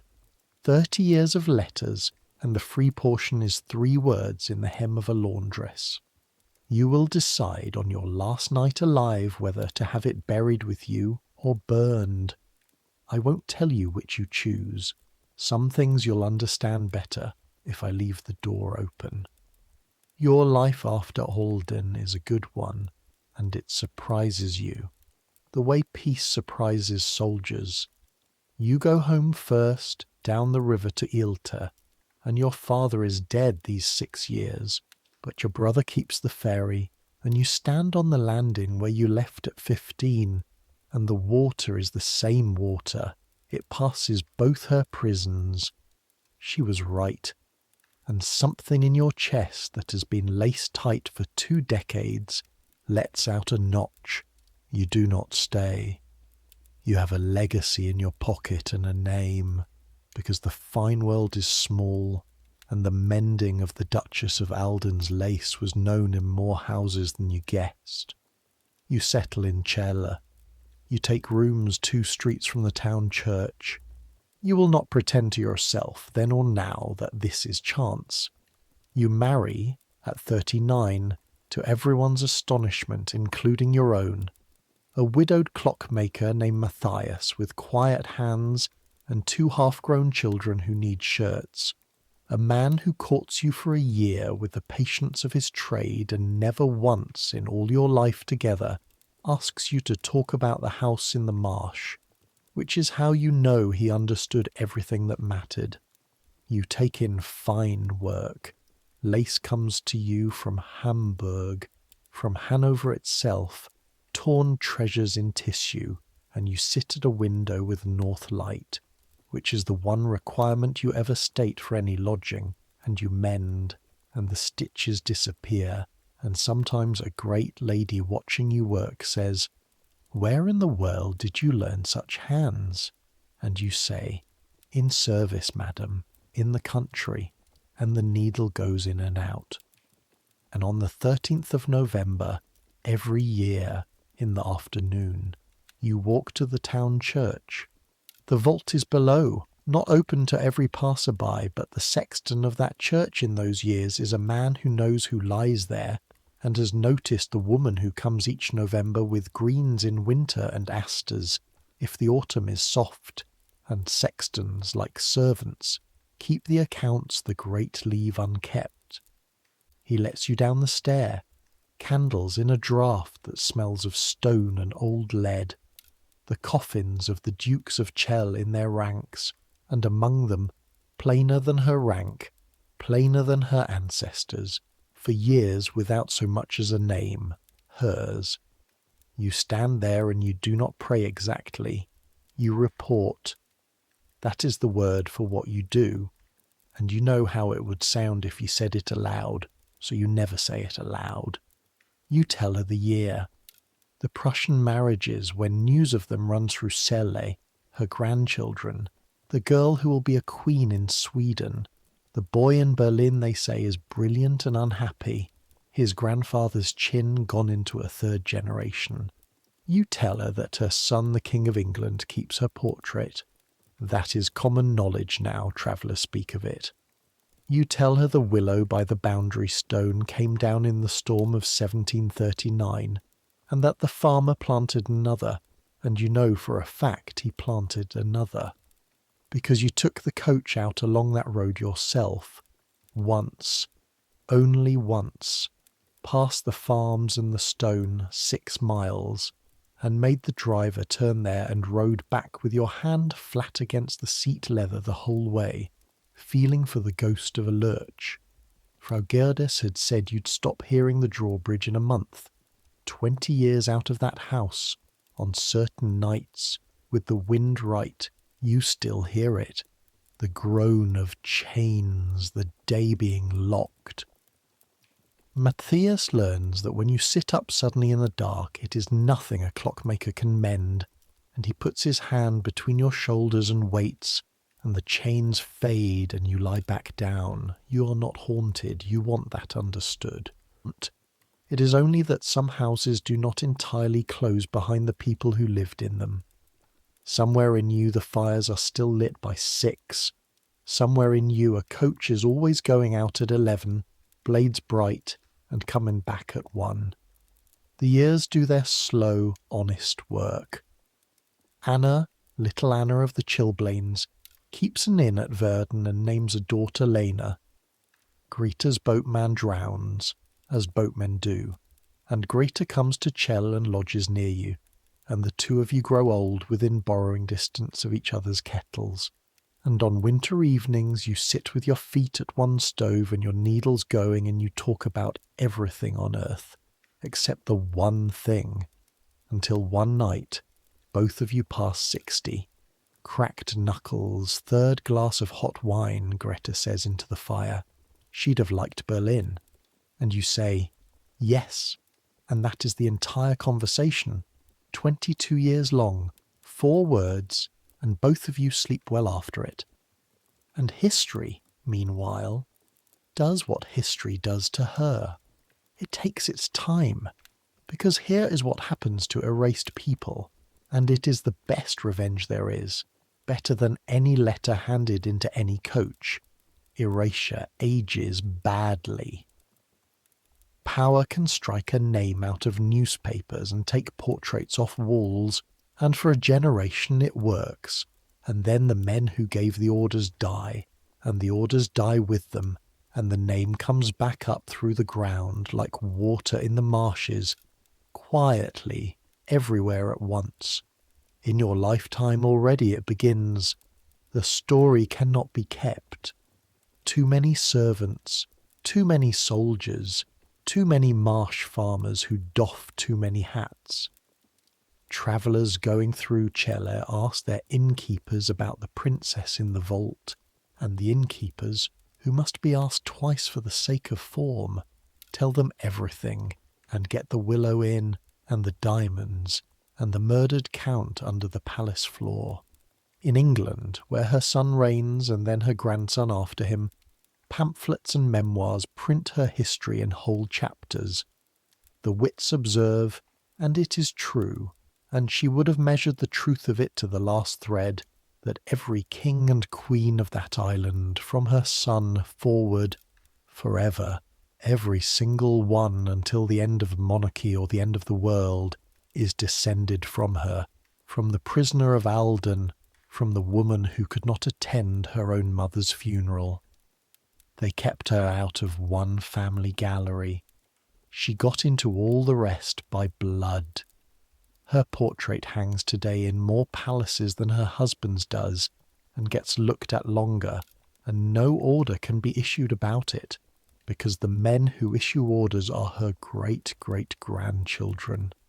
And the letters, the real letters, the ones from before, hers and the Count's, the wild, burning, silly, tender ones the lawyers read aloud in 1694, they were not all destroyed either.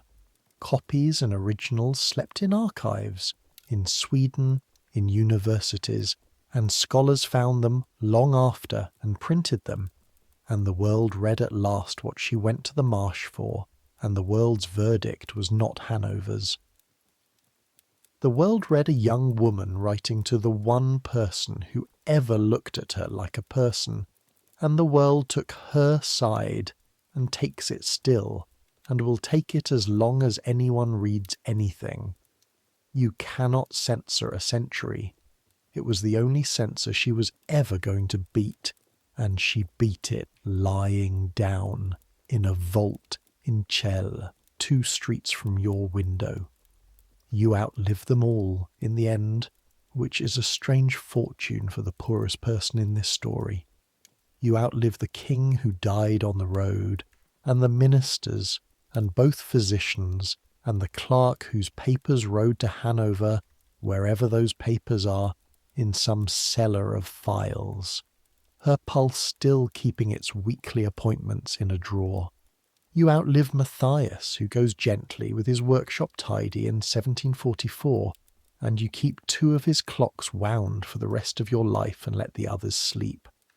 You live to hear that the son, George II, has died too, an old man, and that the crown has passed to her great-grandson, and you sit with that a while, doing the marsh arithmetic.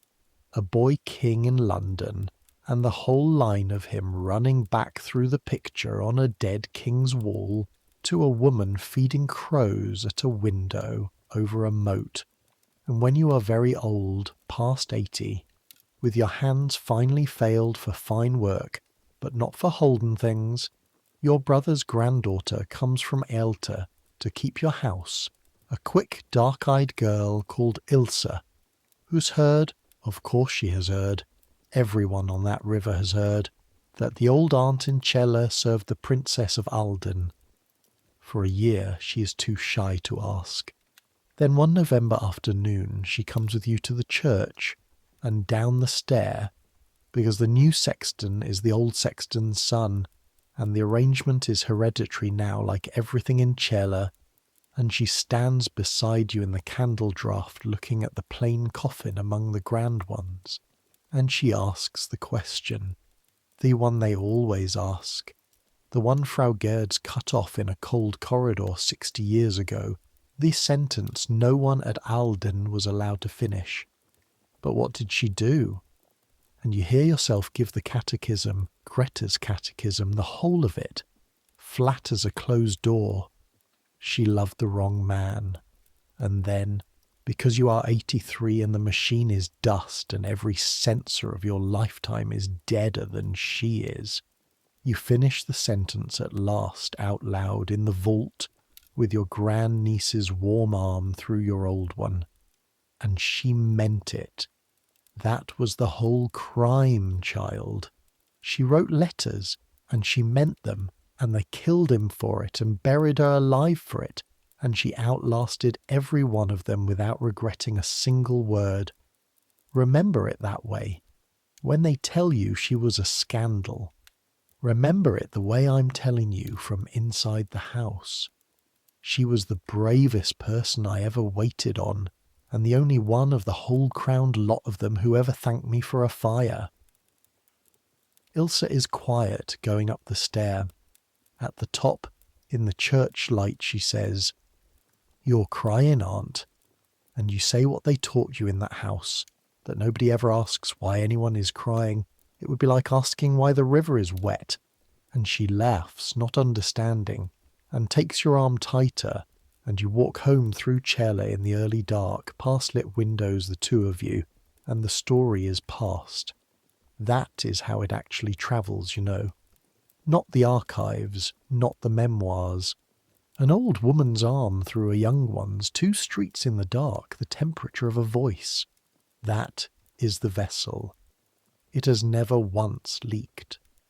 That night you sit late by your stove after Ilse sleeps, with your feet on the warming brick and one of Matthias's clocks ticking its patient tick, and you take your scissors and you open, for the first time in 50 years, the hem.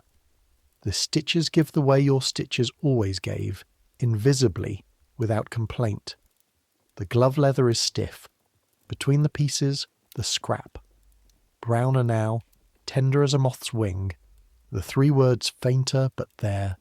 Still there, in that quick, sloping hand you'd know among 10,000.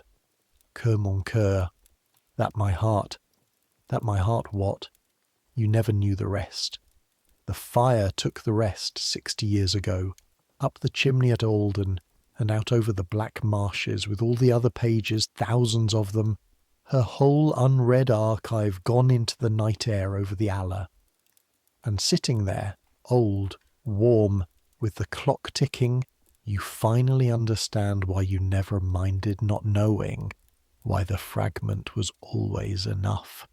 Because there is no ending to that sentence that she did not live, that my heart was taken, that my heart held, that my heart regrets nothing, that my heart in a house in a marsh dressed itself in silk every morning for 30 years for no one, and was wrong about that. Wrong all along because someone was watching after all. A girl on a stair with a copper of hot water, and the girl remembered everything, and here it all is. You sew the hem closed again. Your hands remember how. These stitches disappear. Whatever you see there, girl, leave it there when you die. I regret nothing. Write that on the lid. The 2 sayings lay side by side in you your whole life, and I said you'd have to choose. You chose long ago, really, the day you pressed a paper against a swollen finger and said the fit was very good. You did not leave it there. You carried it out. You are carrying it now, tonight, to strangers unborn, in a language she never spoke, on a river of air she could not have imagined. And the guards cannot do one single thing about it, because the guards are gone, and the story is loose, and it will never be caught again. And there is a 4th night I owe you, and a 5th, because you deserve to know that the quiet years were not all quiet, and that even a cage in a marsh has its hours when everything hangs by a thread. The 4th night is fire. It is a January in the early 20s, the coldest snap in your memory, cold that makes the well chain shriek and the timbers of the house crack in the night like distant musketry. And every stove and hearth in the place has been driven hard for 3 weeks without rest. And chimneys that are driven hard grow a black fur inside them, soot and tar bake together, and one night past midnight the fur in the great kitchen chimney catches. You wake to a sound you have never heard and know instantly, the way you know a scream in your own house, a roar, a deep hollow roaring in the wall itself, the chimney gone from throat to furnace, and when you get to the yard in your shift and one boot, the stack above the kitchen roof is breathing sparks into a sky of hard stars, orange snow falling upward, and the roof is thatch over the old wing, and the nearest neighbour is a village across a frozen moat, and the water, every drop of water on the property is under 3 inches of ice. What saves Ahlden that night is the thing that jailed it: discipline. The garrison turns out as if for battle, and the captain, the same one from the flood, hatless again, has men on the roof ridge with wet sailcloth before the household has finished counting itself, and the salt is fetched, sacks of it from the stores, and thrown by the scoopful down the chimney throat from above. A trooper lying flat on the icy ridge with 2 men holding his ankles, and below in the kitchen the hearth is smothered with soaked blankets, and the well ice is broken with an axe by your own hands, yours and the cook's, taking turns, the axe bouncing twice on the grey lens before it gives, the shock of each blow jumping up the handle into your shoulder sockets, and then the bucket chain again, the second bucket chain of your life, shorter this time, grimmer, everyone's breath standing around their heads like souls trying to leave. It takes 2 hours.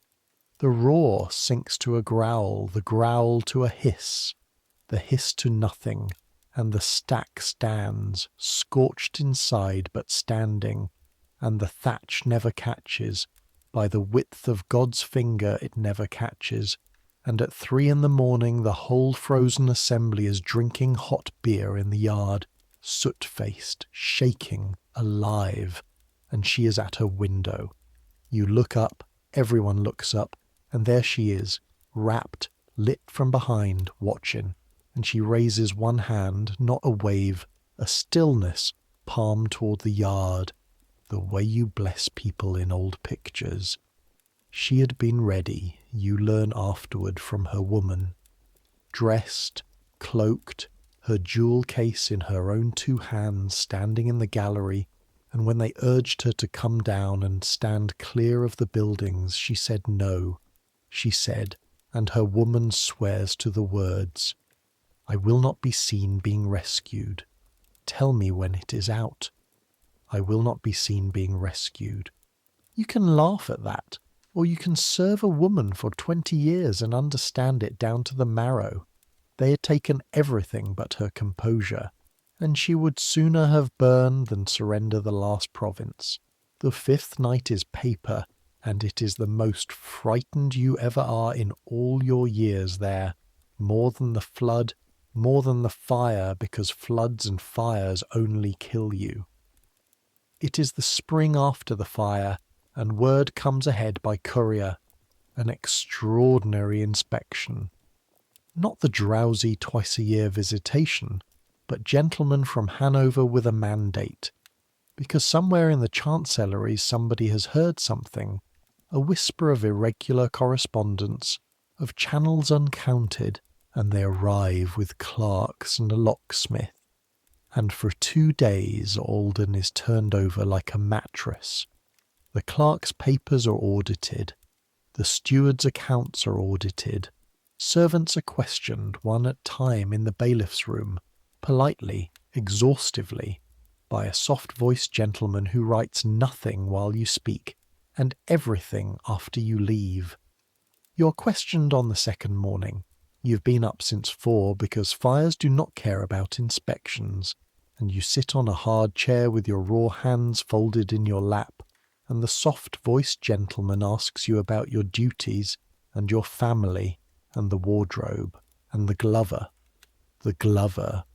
The word goes through you like well water in January, and here is where 20 years of Ahlden save your life, or at least your place, which was your life, because the house has trained your face, the face the house taught you, the face you watched her wear at every humiliation, the fittings where officials were announced, the no from Hanover about her mother's funeral, perfect stillness with courtesy resting on top of it, like snow on a stone.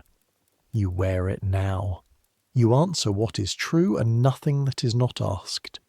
Yes, gloves come from Celle. Yes, they are sometimes returned for adjustment. Her Grace is particular. No, you do not read. You were never taught.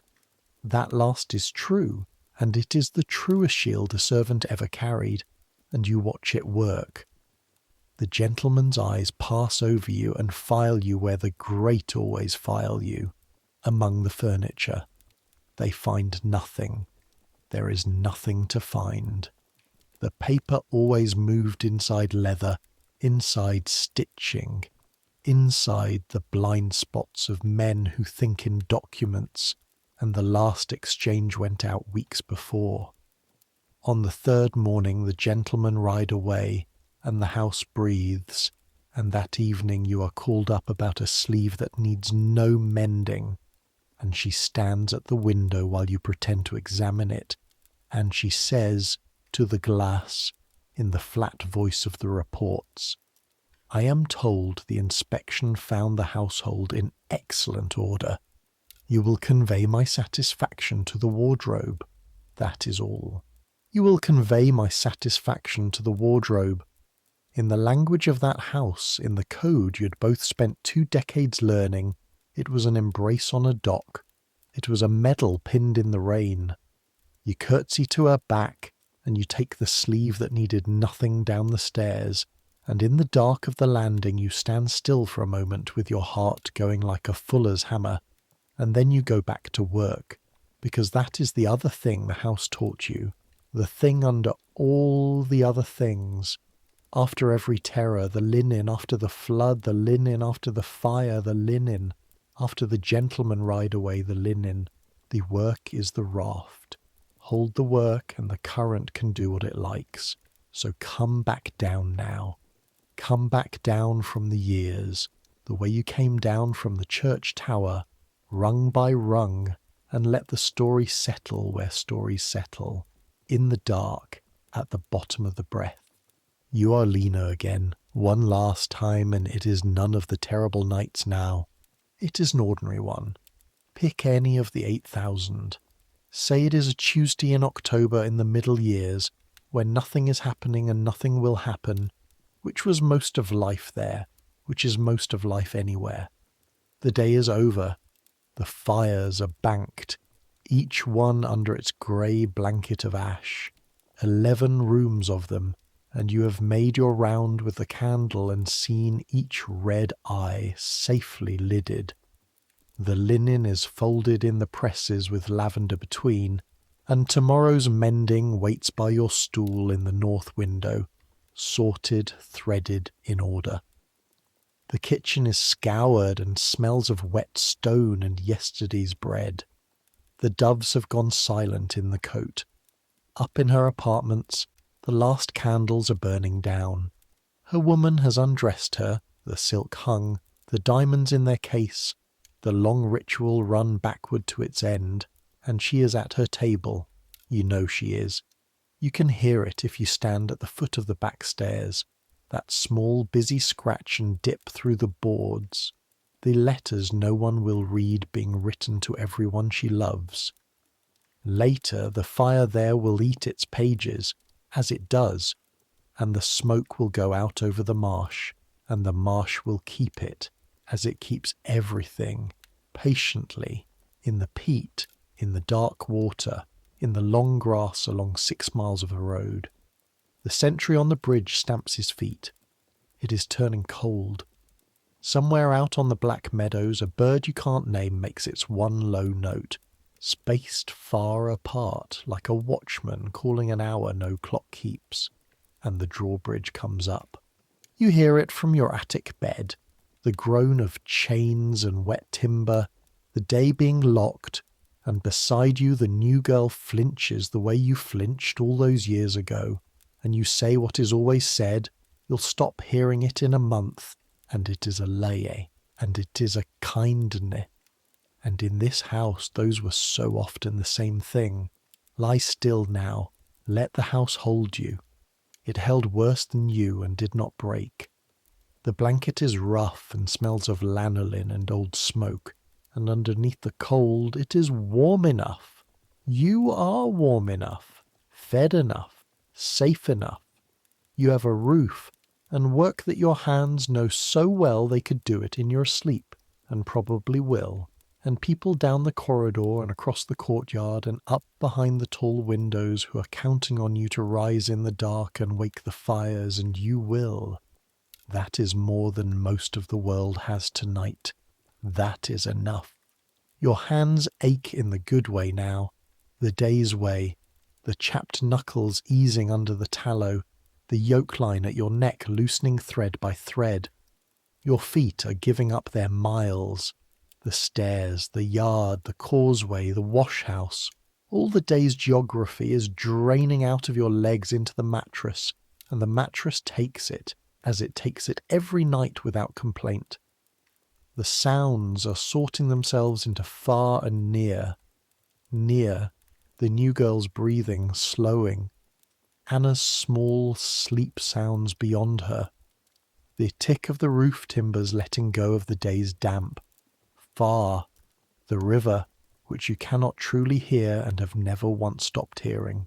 The Aller going by in the dark, past the moat, past the meadows, past your father's landing at Ailter, past Cella and her mother's garden, the same water passing both prisons and stopping at neither, going on all night, every night, to the sea. Tomorrow there will be fires. Tomorrow there will be water on the yoke, and frost on the jug, and linen, and pins, and the coach going out at 11 if the weather holds. But that's tomorrow. Tomorrow is on the far side of the drawbridge, and the drawbridge is up.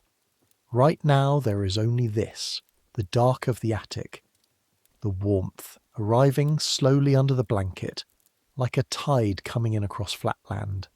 The scratch of a pen 2 floors below, faint, steady, a small animal working at a wall, working at it patiently, working at it for 30 years, and getting through in the end. She got through. Hold that as you drift. The walls won and won and won, and then the walls fell down, and she got through. Centuries will pass. The garrison will march away and never come back. The moat will grow quiet and green. The house in the marsh will stand, because houses like that do stand timber and brick by a slow river, and people will live in it who have never heard the chains, and the road will be paved the 6 miles, and machines will drive it in 7 minutes, past where the willow was, past where the stone was, and hardly anyone in the machines will know. The Leine Palace will burn in a war and be built again, and workmen will find bones under old floors more than once across the years, and argue about them, and the arguments will change nothing because the man they might belong to stopped needing justice long ago. He got something better. He got the letters printed. He got to be loved out loud at last, 300 years too late, and right on time. And people will still do what she did. That doesn't change. People will still write the letter they shouldn't write, and mean it. People will still dress with care on the days no one is coming. People will still sing 8 bars at a window and laugh at the crack in their own voice and finish the phrase anyway. People will still stand at the end of their allowed road, wherever their willow is, wherever their stone is, and look past it and refuse, in some sealed, unreachable room of themselves, to regret. The heart doesn't change. The need, at the end of a long day, to set down what you carried, that doesn't change either. So set it down. Let the day go up the chimney with all the other pages. Let the fires stay banked. Let the chains be still, and the sentry keep the cold for you, and the river do the travelling tonight. Let your hands Let your breath space itself out, longer and longer, like footsteps slowing on a road that ends somewhere soft. You've earned this rest. All of them earned it. The girl on the stairs and the woman at the window, and every soul who ever lay down tired in that house between the water and the water. Take it. Sleep the way the marsh sleeps, whole and dark and unafraid, with the river going by. Good night.